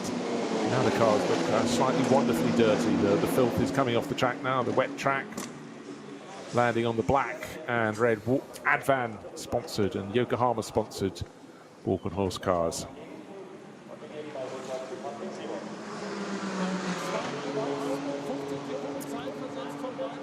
So Walkenhorst Motorsport suddenly having to get busy. Track is now clear. The yellow flags removed at Marshall's Post 2:01, which is Tiergarten, and also 2:02, which is Hohenrhein. And Niklas Königbauer will be the driver, explaining what's happening at Walkenhorst Motorsport. He's the team manager. He has been caught by Patrick Simon. Nothing appears to be untoward, but they do have the fastest lap of the race. 8 minutes 41. That was set by Jens Klingmann the previous time. But obviously, top 10 position going away because they're in the pits and they should be out on the track.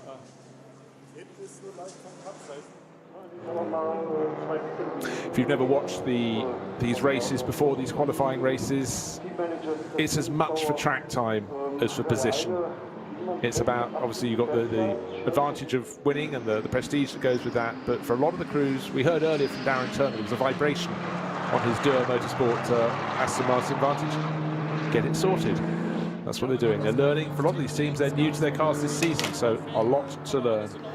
Well, as you said, Bruce, when we saw the interview with DT in the garage there, he said that he was interviewed, are you going to go back out? And he was all smiles, completely positive, as you said, as is always his way of, you bet we're going to go back out again. It's resolve it, sort it out, fun it is, and let's get some miles under the belt. Why wouldn't you want to drive the Nürburgring then Aston? No, exactly so. Right, news coming through, translation of the interview from Niklas Königbauer, the team manager of Walkenhorst.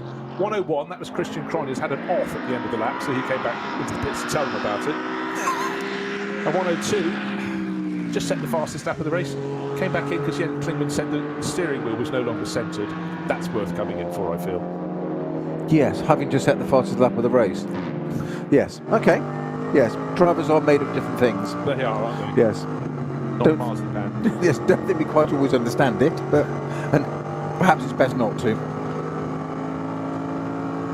That could well be the case. So, for those out on the track, all on slicks. We're fairly confident of that. The lap times are coming down as the dry line is getting marginally drier.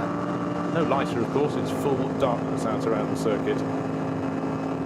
So Waiting to see if 101 has gone back out. Christian Cronjes has returned to the track, waiting for Jens Klingman to follow the other Walkenhorst, well, one of the other Walkenhorst M4s back out. Hopefully that steering wheel will be centred now. Let's see how low he can go. We're about to get to the end of 11 laps. We've got time for, well, it'll be time for 2 more laps, because the race leader, Adam Christodoulou, is just going up the rise towards Tiergarten into that final sequence of turns. Tiergarten completed into Hohenrhein, turning left onto the start-finish straight. Bright lights of the pit lane just up ahead of him, and then behind are the 2 Porsches. Should be close together in second and third. Mathieu Jaminet, line speed by car collection. Fred Makiewicz started the lap a quarter of a second down. Looks though it's almost identical margin, but have we had a swapping of positions? Just waiting to see if that's flipped around as they come through the darkness. There were 7.6 seconds down. Almost identical times to the race leader. And how fast are they all? All 3 of the front runners lapped 8-minute 35-second laps. That's extraordinary. In the darkness, top 3 covered by 8.1 seconds.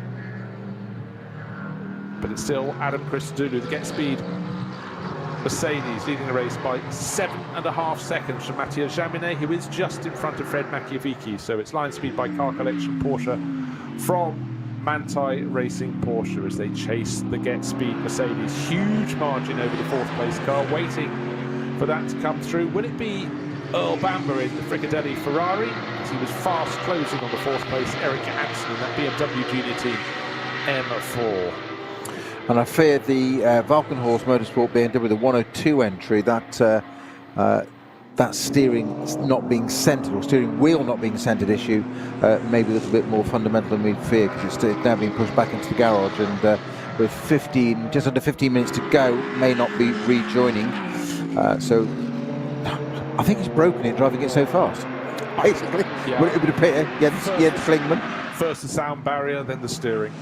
Still waiting. To give an example of how far clear Adam Christodoulou, Mathieu Jaminet and Fred Makiewicz are, well, quality names in quality cars, still waiting for the 4th place car to come through. They're about a minute and a bit behind the battle for second place, but it looks as though this lap it's gone out even more. Right, as I speak, Eric Johansson comes through in 4th place. He is 1 minute, more than 1.5 minutes back on Makiewicz in 3rd. So the 72 BMW Junior Team M4 GT3, Eric Johansson whistles through, but he was 12 seconds slower than the driver who's giving chase. Earl Bamper, Le Mans winner, has got his tail up and he's closing in fast. He's only, well, he's a fraction of a second down. In fact, he's 0.3 of a second down.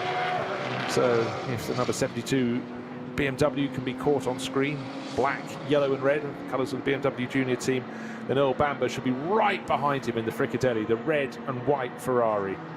And in turn, he's only got 3 seconds clear margin over that number 40 Audi from Scherer PHX, with Martin Tomczyk giving chase. Then he in turn has only got 4.5 seconds over the best place of the Falco Motorsports Porsches, Joel Eriksson pressing on in that. So some pretty close stuff out there. Fastest lap, 8 minutes 35.4 seconds by the driver in 3rd place, Fred Makiewicz in the Grello Porsche. Green and yellow, entered by Manthey Racing. Yeah, just looking right down at the opposite end of the field, Bruce, that I noticed that the Darren Turner, number 69 Door Motorsport Aston, has pitted. I just hoped it wasn't terminal. Indeed it isn't. It looks like the owner has now got into that car. Phil Gore. Correct. I have good news. I like to bring good news. We started with 60. We now have 61, because with just 1 lap on the board, Teichmann Racing have got, I don't know which of the Griezmanns, whether it's Bjorn or Jorg, out onto the circuit in their GT4 Toyota Supra. So Teichmann Racing shared with Felix von der Laden and Michael Teichmann, he of the team. So to what you're actually reporting there is that more cars are going to finish the race than started it. It's alchemy, I tell you. They've all got it alchemy. Infamy. He was there. He was there. Yeah, certainly Martin Tomczyk has been going very well. He was about 5 seconds down on the pace of the front 3, but he's picking his way up the order. That's the number 40 Scherer PHX can't say PHX. Why don't you say Shearer Phoenix? But I can't. That's the new team name. Shearer PX. I can't get it right now. PHX. Deary me. Started by Mike Rockefeller, Martin Tomczyk, working his way up to 6th place. Haven't seen any penalties being issued. There were so many issued before the start of the race.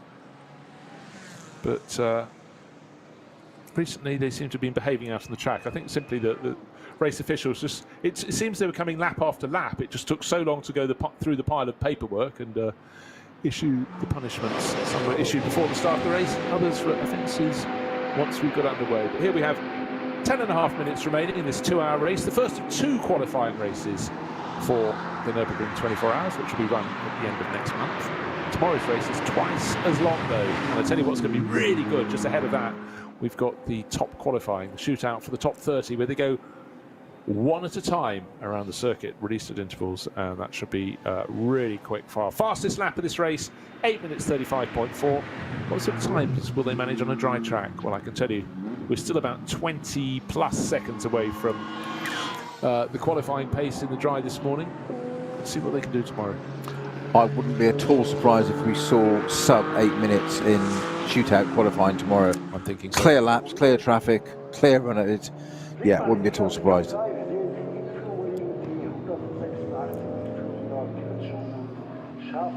So we've got time for this lap and the next one. Yep. I'm just going to run down the classes a little bit. Cup 3. Don't talk too much about Cup 3. That's the class for the Porsche 718 Cayman GT4 Club Sport. Quite a mouthful, quite a long name, but there have been staunch races here. W&S Motorsport run a great team, and that's leading that Jürgen Föhringer and Sebastian Carcon, driver from Luxembourg aboard. That one, they're leading that class. Where does that put them overall? Of course, they'll be way behind the Cup 2 runners, but Sebastian Carcon in 39th position. Best of the Porsche Cup class car, which is Cup 2, is 20 positions further forward, Moritz Kranz. One of the things about this race was the global debut of the Mercedes AMG GT2. 1 competing down at Monza, 2 competing here. And the entry from Team HRT. Frank Bird has done all the driving thus far, a bit of a moment at Klostertal, but he was gaining experience all the time. He then went out again after he'd come in for inspection. And it's about to change hands. I saw Frank getting out, and Elliot Earhart is driving aboard now. Or it may well be he's already, maybe they're going to the 3rd driver, because I had a sort of suspicion that Frank Bird was out of the car, did not get back in when they were having a look at it. So I'm sure Earhart's just done the 2nd stint in that, which ergo means it should be Thomas Jaeger driving later on to complete this race.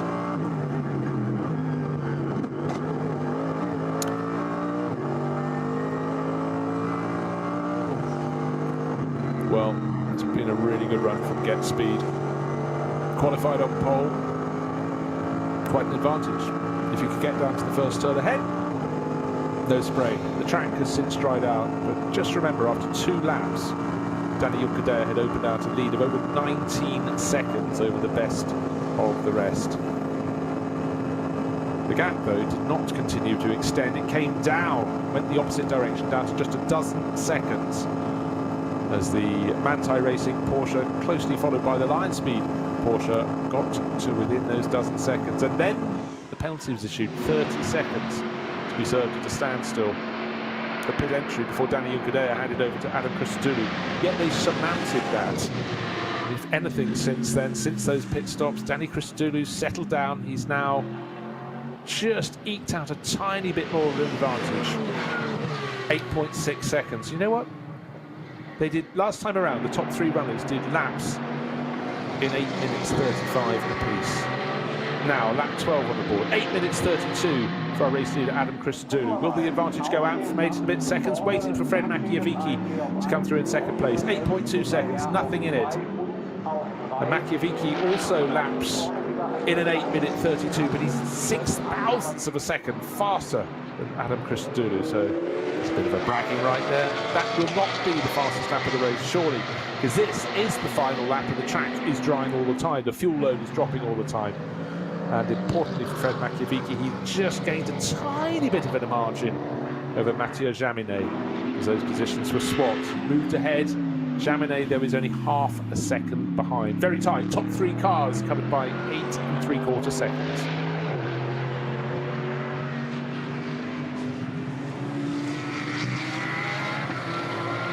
Just double checking, Moritz Kranz still leading the Cup 2 class. He's 18th overall, just moved ahead of Christian Cronjes, but that's because the 101 Walkenhorst Motorsport car, of course, had that problem. Little off, served its time in the pit, so Moritz Kranz doing what he can, waving the flag for the Cup 2 races, up to 18th overall. In fact, Christian Cronjes has just come into the pits, that's why the position has just changed. We have a spinner sitting sideways in the dark on what is the final lap of the race. It's one of the Porsches, and we have another car 530 in the darkness, also stationary. I reckon there's been contact there.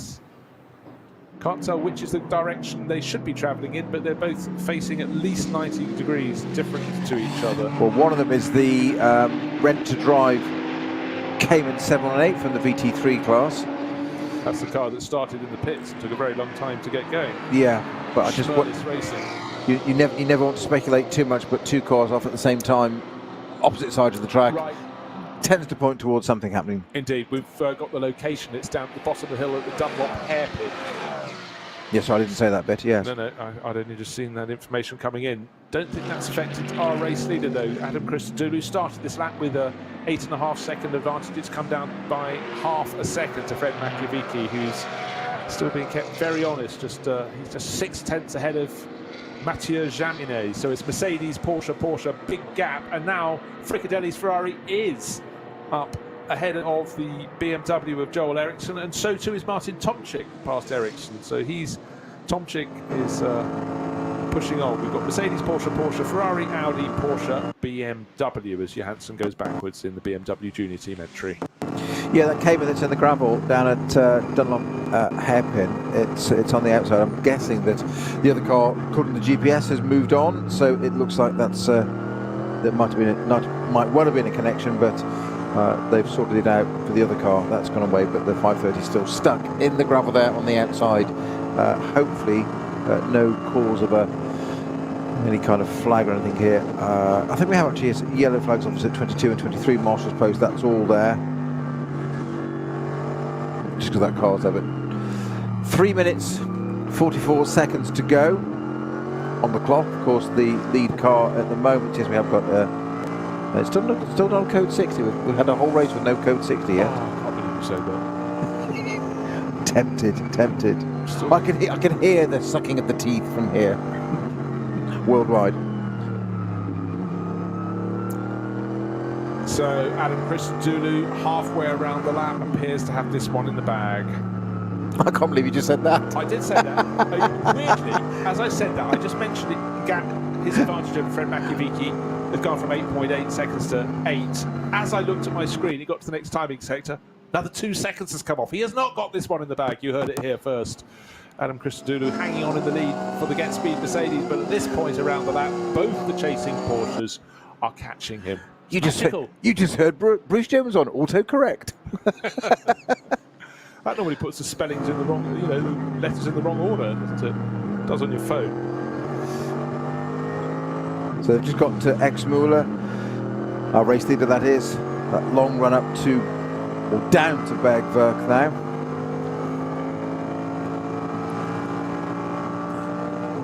So not quite halfway through the lap. We sort of regard Horak, don't we, as sort of halfway through.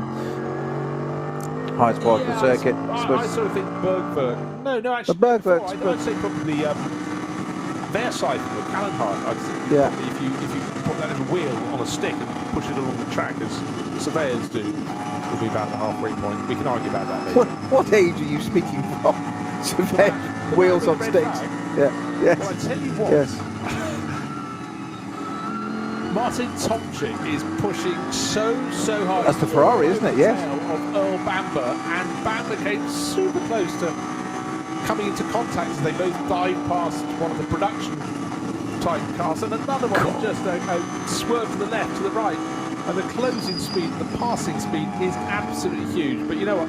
For Earl Bamber, having got the Ferrari for Fricadelli Racing, the local team here, Klaus Aberland's team, up into fourth, he's not going to see that position if he could do anything about it. And as I said, that Adam Christodoulou had this on the bag, and he suddenly lost 2 seconds of his lead. He's got 1/10 of a second back. He's responding, trying to make sure that my message wasn't entirely. Oh, Tomczyk over the back of that Ferrari, literally like a cheap suit. It's just so close. How he's missed it, I just do not know. But Earl Bamber doing his utmost to say for Piccadilly Racing there, you're not having this. We haven't quite got on the podium, but you're certainly not denying me a 4th place. But so close in the final stages of this. This is for 4th position, Bruce. 49 seconds to go on the clock. Where are they on track at the moment? These guys they're just coming up to Bergwerk now, so about half a lap to go yet. So it's not done yet between Martin Tomczyk and Earl Bamber. Ferrari versus Audi, both mid-engine cars. The Ferrari desperate for a result. The Audis, we know where they work everywhere, but especially around the Nordschleife. Can Earl Bamber keep this Ferrari up there? Nearly got a podium out of it. And this is the 32 qualifying races for the 24-hour in a few weeks' time. Porsche's got to run now, getting closer, going to get a little draft off the Ferrari there.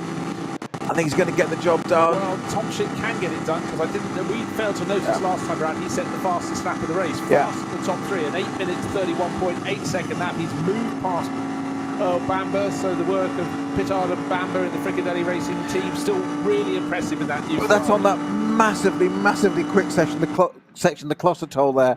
Just got a draft from the Ferrari and just pulled out and didn't breeze past it, but boy oh boy. In the last, literally the last half lap of the race. Yeah, well, we know the Audis work well. The R8 LMS Evo has been racing here for years, powering through. The latter third of the last lap. Well, I suppose the third of the last lap, but to be pedantic.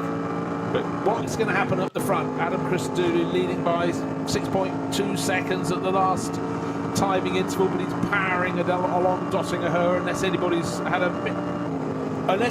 has got to within 1.5 seconds of them, which in fact, as they went onto the back straight, the long straight, that's what Fred Machiavicki has done in the Banzai Porsche.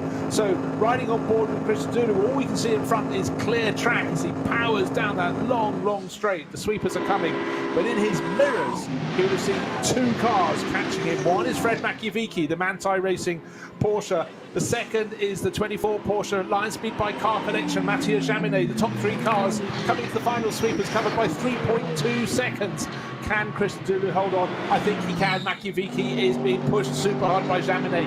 A tiny bit of breathing space, but victory in the first of the qualifying races will go to the Get Speed Mercedes team, including that 30-second penalty, but the margin 1.1 seconds at the end. Top 3 cars covered by 3.5 seconds. The order: Christodoulou, Get Speed Mercedes, Fred Machiavicki, fabulous charge from Manthey Racing, the 911 Porsche, and the 24 Line Speed by Car Connection Porsche of Mathieu Jaminet.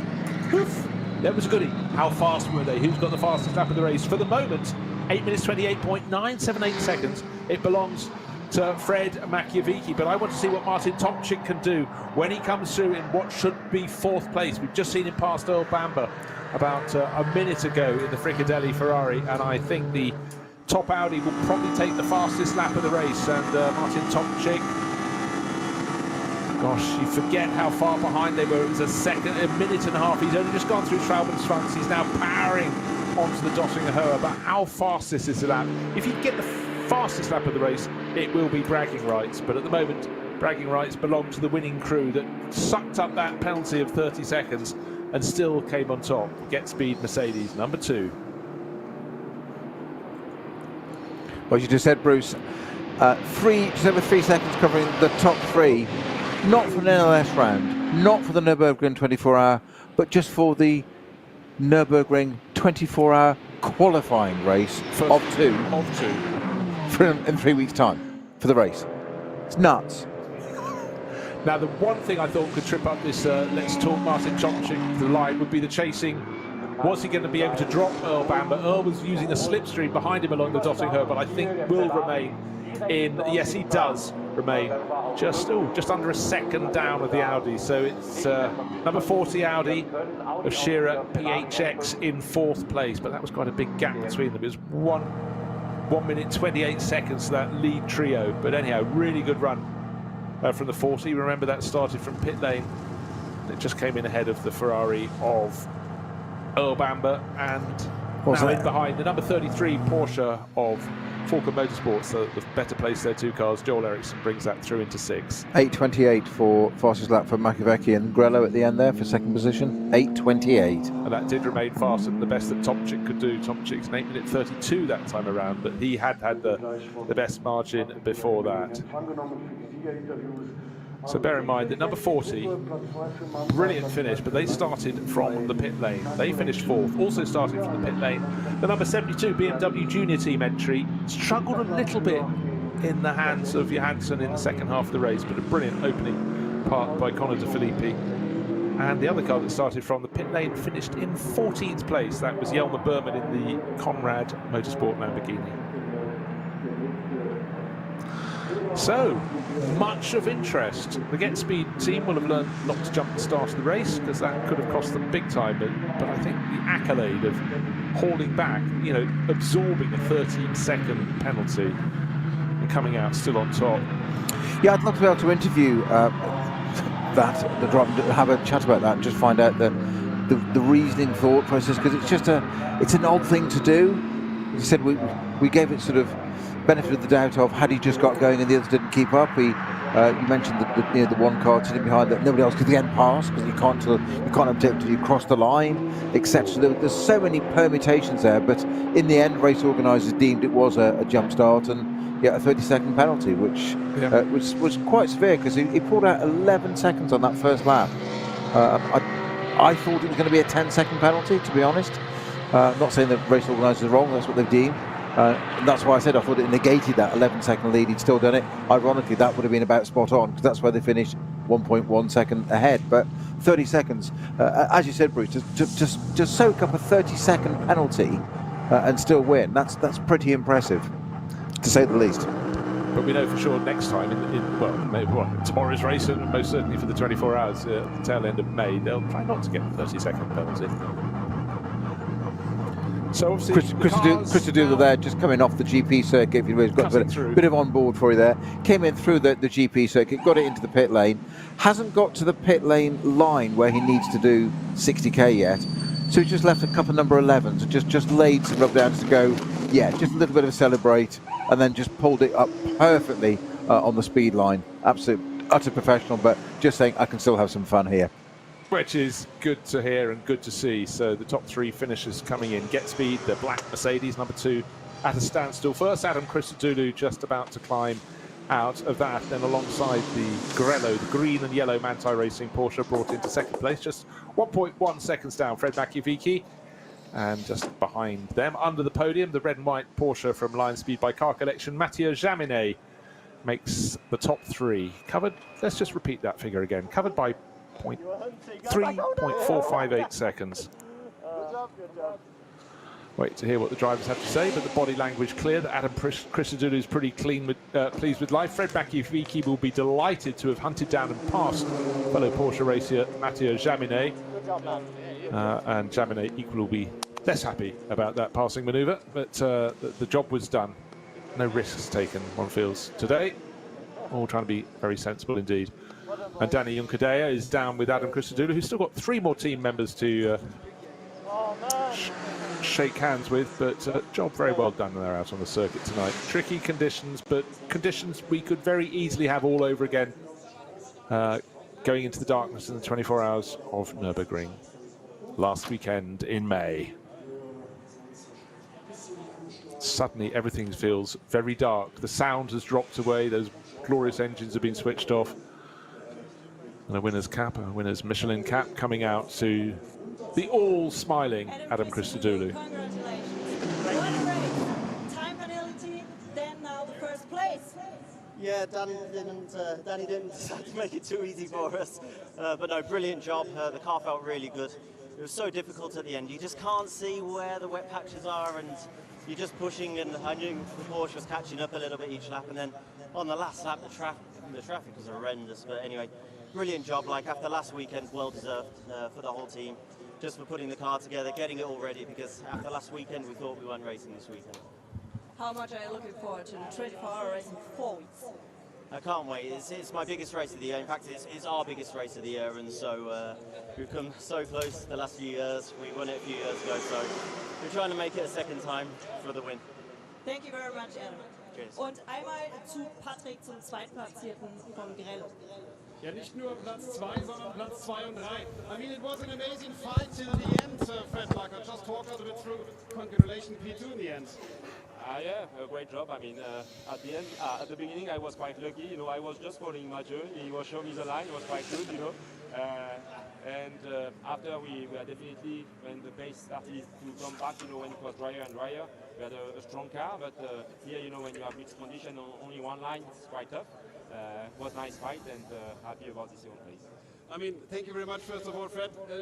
Fred just told you, you show him the line, and then he just overtook you, but it was a nice situation when you come to the Park Fermé. Just a little hug to one of your teammates in the Porsche factory squad, but here on the track you were competitors. Just how was the fight with Fred Mark in the end? Yeah, it was fun. Obviously, like you said, I showed him the line. When you're in front, it's quite difficult, so yeah, I think it was nice for him to follow me, and obviously as he dried up, they had more pace, and we know it's just our first race. You know, we just come up with the Lauren Speed Crew, so it's already an amazing result and a great job for the team to finish P3. But yeah, we definitely need to analyze and need to find more pace in the dry conditions. Thank you very much, and then see you at the prize giving. Und damit zurück zu euch. Wir sehen uns gleich bei der Siegerehrung. So there was the inimitable and ever-enthusiastic Patrick Simon grabbing second and third place finishers, those Porsche Works racers. Fred Machiavicki with the largest smile on his face, and Mathieu Jaminet slightly, well, you know, tongue-in-cheek in many ways, just very happy, frankly. Top three here. They've tried the conditions, they've found the conditions, worked the conditions. Didn't have an answer for the Get Speed Mercedes, though. That will be slightly ominous to suck up a 30-second penalty and still come out on top. So just to run down the order, Get Speed Mercedes winning in the hands of Danny Juncadella, who started, jumped the start, got the penalty, handed over to Adam Christodoulou. Second place, the car that Bantai Porsche shared by Michael Christensen and Fred Machiavicki, just ahead of Matt Campbell and Mathieu Jaminet, driven line speed by Car Collection Porsche. Top three cars covered by 3.5 seconds after 2 hours. The number 40 Shearer PHX Audi moved up to fourth place. Remember, that started from pit out. Earl Bamber fifth for Ferrari. Fricadelli car he shared with David Pittard. Then the 33 Porsche from Falco Motorsports brought home by Joel Eriksson, completing the top six.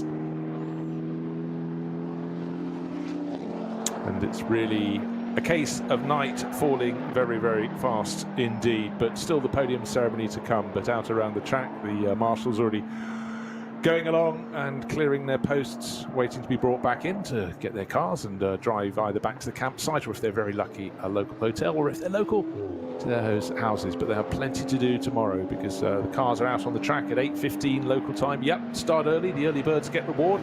That will be the qualifying session that will decide the grid for the second of the two qualifying races. That's starting at 1 o'clock in the afternoon. 4 hours, double the fun, double the time of today's race, but in between the small matter, the 1 hour top qualifying session. Peter, explain how that works, because I'm really looking forward to that tomorrow. Well, yeah, basically it's very simple. The SP9 cars on the road get the Nordschleife to themselves. Conditions, that's going to be everything, but they go at I think it's 30-second intervals, and they get the run. So obviously the whole track's being used to get a lot of cars on the track at the time. So the problem there is, of course, if somebody does have an incident, or even just a puncture or something, somebody else is going to catch up with it. So it all kind of goes slightly wrong then. But all things being equal, you get a shootout, as the days we used to do in FIA GT, which was always brilliant, in those LG Super weekends, which you'll remember only too well. But I tell you what surprised me today, and I think this will be interesting tomorrow in the track conditions on that shootout, and it might well see a bit of difference for the rest of the weekend there, because we've got this 4-hour race tomorrow. Just had this 2-hour one now. We've got top 10 qualifying tomorrow, and then a 4-hour race. I honestly thought BMW would be stronger today, not just because of the form this year. That's pretty obvious. They've had 3 rounds of NLS. They've won all 3. Different teams, different drivers, different combos. Kuba Gamaziak, as we said, came from Audi, a mid-engine car, gone to BMW. As you said quite rightly, you would expect, no matter how much skill and whatever, it takes a while to adapt. There's not going to be on your game as much as you are of a car that you've got so much experience in, and seat time. Seat time is everything. Kubica Mazia, no, up there straight away, went around. They just haven't really been there today. On present form, NLS 1, 2 and 3, you'd have thought BMW was the strongest and Ferrari was pretty weak at the moment. Well, how quickly that can change in just 1 week. NLS 3 was a weekend ago. What have we got now? Mercedes at the top with Porsche, 2 Porsches, and then an Audi again. The Ferrari, 4th position, Fricadelli. The first BMW is in 7th place. In fairness, that did start from the pits, but yeah, you know, it finished behind the Ferrari, which is still finding its form in its first season. But as you said, the winning car had a 30-second penalty as well. So, yeah, it's fair that it started from the pits, and I'm not being negative. It's just a turn up from only a week ago. I'm really surprised. I'll be therefore saying that BMW is not very good in the wet. Or am I being mischievous now? Oh, well, you could well be. So the podium ceremony has started. The taller figure, 2 drivers out there. The slighter figure of Matt Campbell on far right of the podium, and alongside his French teammate Mathieu Jaminet. Not too downhearted about being passed right at the end. Fred Makiavicki, well, he did the passing to get that second place. He's delighted. The Manthey Racing crew and Michael Christensen, who was really good on the opening sequence of the opening lap to move up from 6th place to 2nd in very short order. But the car that led away served a penalty, and Adam Christodoulou and Danny Unkadea out onto the top step of the podium for Get Speed. So for the local team, that's a really good result. And for both those drivers, job well done in what were clearly very, very tricky conditions.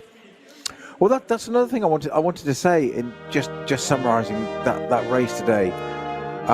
Tricky conditions, very wet to start with. Didn't think it would dry as consistently as it did, but that's what came to us. So it was linear. The circuit just kept getting better and better and better. So it's same for everybody. No change of conditions. No code 60s.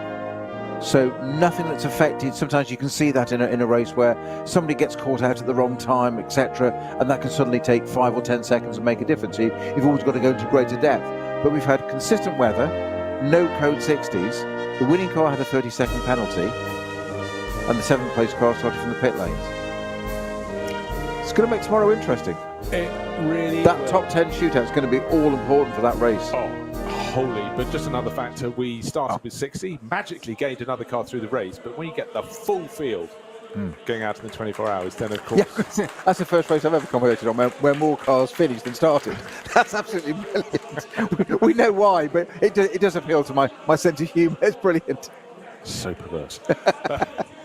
That's drivers for you. Trophies being awarded, and by Andrea Schmidt, one of the local ADAC divisions, and that's to Mathieu Jaminet, ever charming, raising his trophy. They're smiling. You know, they didn't get the second position they could have had.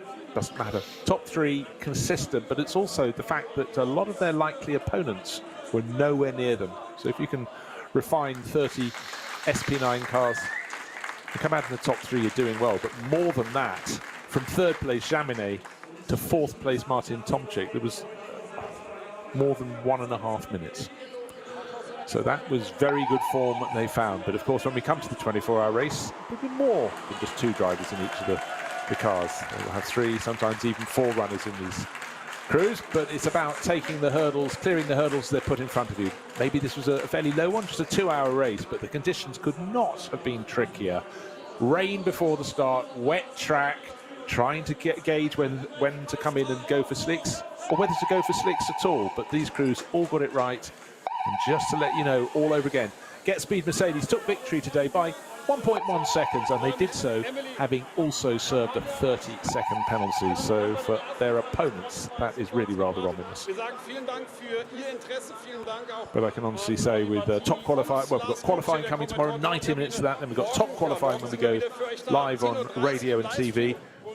That's at 10:30 local time in the Eiffel Forest, and at 1 o'clock we've got the start of the second qualifying race, twice as long as today's, in daylight, mind. Maybe in rain, maybe in dry, who knows, but that's 4 hours starting at 1 o'clock, so plenty lying ahead of us.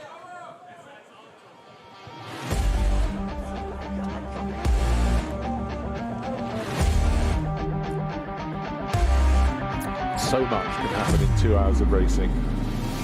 It it seems like 4 hours ago we started, but when thinking back across this race, without thinking out of trouble, we said that at the start, you could really just block your pocketbook, damage the car, and not be able to take part in top qualifying tomorrow or in the 4-hour qualifying race. But I must say, Peter, the opening stints of the race, good overtaking, but I think we're just giving each other a little bit of slack, a little bit of space on the track. Quite right to say.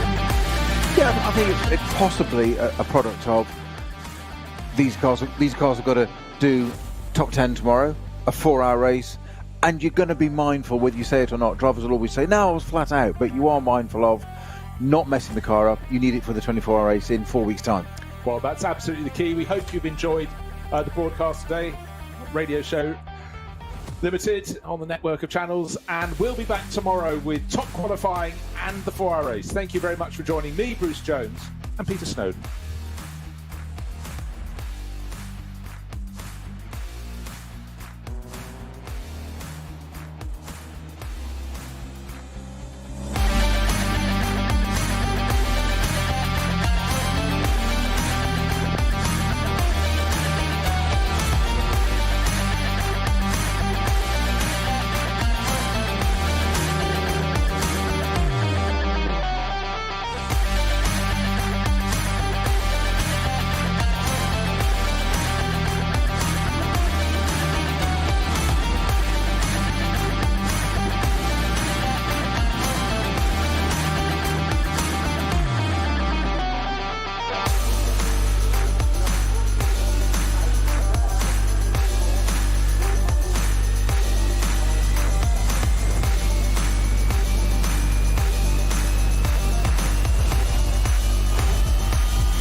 Mal 3,78 Kilometer gilt es zu meistern. Oh my gosh, this track is just incredible. This is such a fun place. It's amazing out there. 78 Kurven. It's very, very tough race for the car, for the driver lineup. Berg- und Talbahn, Höhenunterschied exakt 300 Meter. Die grüne Hölle wird sie genannt. 24 Sekunden, das geilste Rennen der Welt! Das wird der absolute Knüller. Das ist wirklich der absolute Wahnsinn, was ihr da aufgebaut habt und konstruiert habt. Sensationell. Es gibt fast keinen Streckenabschnitt, wo nicht irgendwelche Freunde oder Freunde von früher und Bekannte stehen. Das ist schon geil. Es sind mal so viele Leute am Zaun sitzen, überall hängen BMW-Flaggen, Mercedes-Flaggen, Audi-Flaggen. Das 24-Stunden-Rennen haben wir alle im Herzen. Der Pulsschlag nimmt zu. Man guckt halt schon, seitdem man klein ist, 24-Stunden-Rennen, hat immer geträumt davon, dass man irgendwann mal im Auto selber sitzt. Ob die Fans auf der Tribüne, die Beteiligten der Boxengasse und wer auch immer uns zuschaut, das wird eine ganz große Party. Der Start wird es in sich haben. So, das Rennen ist eröffnet. Die 24 Stunden gehen los. Mit Berührung und Abflug. Das ist das Ende für den Krenno. Also ich habe ja im Motorsport schon alles erlebt. Aber dass sich zwei Brüder hier abschießen. It's a very tough job to find the right mixture, being aggressive and being gentle. Schrecksekunde in der Eifel. Das Auto rollt da führerlos und herrenlos. Sowas habe ich überhaupt noch nicht gesehen, Uwe. Wow, was sind das für Bilder? Ein wunderschöner Sonnenuntergang ist da draußen.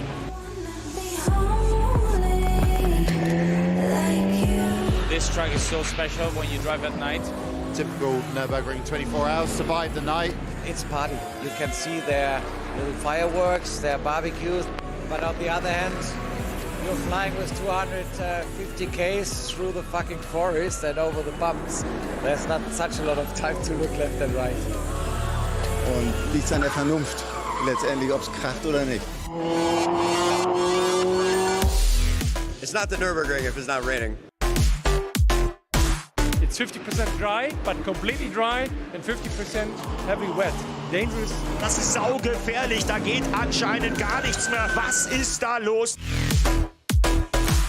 That's the most important thing, to finish the race. Da kommt der Sieger, die Eifel tobt. And it's a particular credit to the crew for the work that they did.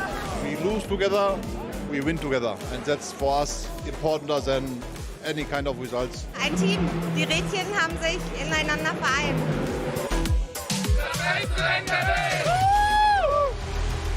Wahnsinn. Haben wir so lange drauf gewartet, haben wir so lange vermisst. Der Start wird es in sich haben.